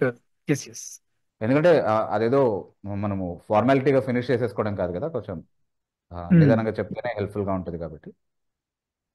ఒక్క క్వశ్చన్ ఇందాక నేను ఆన్సర్ చేసిన దానికి ఫాలో అప్ గా అడిగారు డెజర్ట్ రోజ్ నుంచి, అది ఫాలో అప్ క్వశ్చన్ కాబట్టి అదేమన్నా తీసుకుందాం గారు? కానీ మీరే ఆన్సర్ చేయాల్సి ఉంటుంది, మీ క్వశ్చన్ కి ఫాలో అప్ కాబట్టి. ఓకే, ఏదైనా ఇంకా ఏదైనా ఉంటే మీరు యాడ్ చేయండి క్రిస్ప్ గా. నాకు అనిపించింది నేను షేర్ చేస్తాను. Did they have a proper calendar in those days? Question for Yashwant garu. Did you consider the possibility that common men might not have a way to calculate days in those days? చదివిన వెంటనే నాకు అనిపించేది అలాంటి possibility లేకపోవడం ఏమి లేదనుకుంటున్నాను. ఎందుకంటే వాళ్ళు రోజు సంవత్సరం లెక్కించే పరిస్థితులు ముందు నుంచే ఉన్నట్లు అనిపిస్తుంది నాకు, పాత నిబంధన అంతా చదివినప్పుడు. బీవు గారు మీరేమైనా యాడ్ చేస్తారు? అంటే వాళ్ళ వయసు ఇంత అని చెప్తున్నారు కదా నిర్దిష్టంగా, ఇంత వయసు బ్రతికి చనిపోయారు అని మొదటి నుంచి ఉన్నటువంటి రికార్డ్ బట్టి మనకు తెలుసు. So they had some way of computation. అంటే times and season, times and weeks and months and years అనేటటువంటి ప్రస్తావన మొదటి నుంచే మనకు తెలుస్తా ఉంది కాబట్టి. అంటే and they had some other ways of referring to days on the second day of the first month of the rain of ఇట్లాంటివి వాళ్ళు, they had a different way of mentioning dates. So మనం exactly follow అయ్యే calendar విధానం కాకపోయినా they had some calendar which they followed for sure. ఇంతటితోటి మనము ముగించుకుంటున్నాం. మిగిలిన లైవ్ చాట్ క్వశ్చన్స్ ఒక 2-3 ఉన్నాయి, అవి ఖచ్చితంగా వచ్చే వారం తీసుకుంటాము. అండ్ ప్రతి వారిని జ్ఞాపకం చేసే విధంగా హితబోధ కేవలం ఈ ప్రశ్నోత్తరాల లైవ్ కార్యక్రమాన్ని మాత్రమే కాకుండా ఇంకా అనేక వనరులను, వ్యాసాలు, పుస్తకాలు, బైబిల్ కామెంటరీలు, సండే స్కూల్ పాఠాలు, టీఎస్కే క్రాస్ రిఫరెన్సెస్ తో కూడినటువంటి ఇలా అనేక అనేక రిసోర్సెస్ ఉచితంగా తెలుగులో అందుబాటులోకి తీసుకురావడం గురించి కృషి చేస్తుంది. అవన్నీ మీకు హితబోధ అని మా వెబ్సైట్ లో అందుబాటులో ఉన్నాయి. సో దయచేసి వీక్షకులంతా ఒక్కసారైనా మా వెబ్సైట్ ని విజిట్ చేయాలని రిక్వెస్ట్ చేస్తున్నాం. తరచూ మీ బైబిల్ ధ్యానాల్లోనూ మీకు ఏదైనా అంశాన్ని గురించి స్టడీ చేయాలని అనుకున్నప్పుడు కానీ, మీరు చేసే ఎనీ స్టడీ, బిబ్లికల్ స్టడీ గురించి ఏది మీరు చేయాలనుకున్నా సరే ఒకసారి మన హితబోధ వెబ్సైట్ ని విజిట్ చేసి అందులో దానికి సంబంధించిన పుస్తకాలు, వ్యాసాలు లేదా రీసోర్సెస్ ఏమైనా ఉన్నాయేమో చూడాలని రిక్వెస్ట్ చేస్తున్నాం. ఈ రీసోర్సెస్ ని మీరు వినియోగించుకోవడంతో పాటు మీకు తెలిసిన క్రైస్తవ మిత్రులకు, పరిచయస్తులకు, మీతోటి సంఘ విశ్వాసులకు, యవనస్తులకు వాళ్ళకు కూడా ఈ రిసోర్సెస్ ని అలాగే ఈ ప్రశ్నోత్తరాల కార్యక్రమం గురించి పరిచయం చేయండి. తద్వారా ఈ పరిచయకు మీ వంతు సహకారం, కంట్రిబ్యూషన్ మీరు అందించాలని రిక్వెస్ట్ చేస్తున్నాం. అండ్ అలాగే మీరు ఈ కార్యక్రమాన్ని యూట్యూబ్ లైవ్ ద్వారా వీక్షిస్తున్నారు. మాకు యూట్యూబ్ ఛానల్ కూడా ఉంది, హితబోధ అని మీరు యూట్యూబ్ లో టైప్ చేస్తే యూట్యూబ్ ఛానల్ కనిపిస్తుంది, దాన్ని సబ్స్క్రైబ్ చేసుకుని నోటిఫికేషన్ బెల్ ట్యాప్ చేసినట్లయితే మీకు ఏదైనా మేము కొత్తగా అప్లోడ్ చేస్తే దానికి సంబంధించిన నోటిఫికేషన్స్ వస్తుంటాయి, మీరు మమ్మల్ని రెగ్యులర్ గా ఫాలో అవుతూ ఉండొచ్చు. అలాగే ఇలాంటి ఒక ప్రశ్నోత్తరాల కార్యక్రమాన్ని మేము ఇంగ్లీష్ లో ద బెరియన్ ఆర్ అనే పేరుతో బైబిల్ స్పోక్స్మన్ అనే మా వేరొక యూట్యూబ్ ఛానల్ ద్వారా మేము నిర్వహిస్తున్నాం. ప్రతి శనివారం సాయంత్రం 8 నుంచి 9 గంటల వరకు. సో ఎవరైనా సరే వీక్షకుల్లో కానీ లేదా వీక్షకులకు తెలిసిన వాళ్ళు ఎవరైనా సరే ఇంగ్లీష్ లో ప్రశ్న అడగటం, ఇంగ్లీష్ లో జవాబులు చెప్తే విని అర్థం చేసుకోగలగటం కంఫర్టబుల్ గా ఎవరైతే ఉంటారో వాళ్ళు దయచేసి ప్రతి శనివారం సాయంత్రం 8 నుంచి 9 గంటల వరకు బైబిల్ స్పోక్స్మన్ అనే మా యూట్యూబ్ ఛానల్ ద్వారా లైవ్ Q&A ప్రోగ్రామ్ ప్రసారం అవుతుంది, ద బెరియన్ ఆర్ అనే పేరుతో. అందులో పాల్గొనాలని రిక్వెస్ట్ చేస్తున్నాము. క్రిస్టియన్ రెస్పాన్స్, క్రైస్తవ స్పందన అనే ఈ కార్యక్రమం ప్రతి మంగళవారం సాయంత్రం 8 గంటలకు ప్రసారం అవుతుంది కనుక తిరిగి మరలా వచ్చే మంగళవారం సాయంత్రం 8 గంటలకు కలుసుకున్నాం. అంతవరకు సెలవు.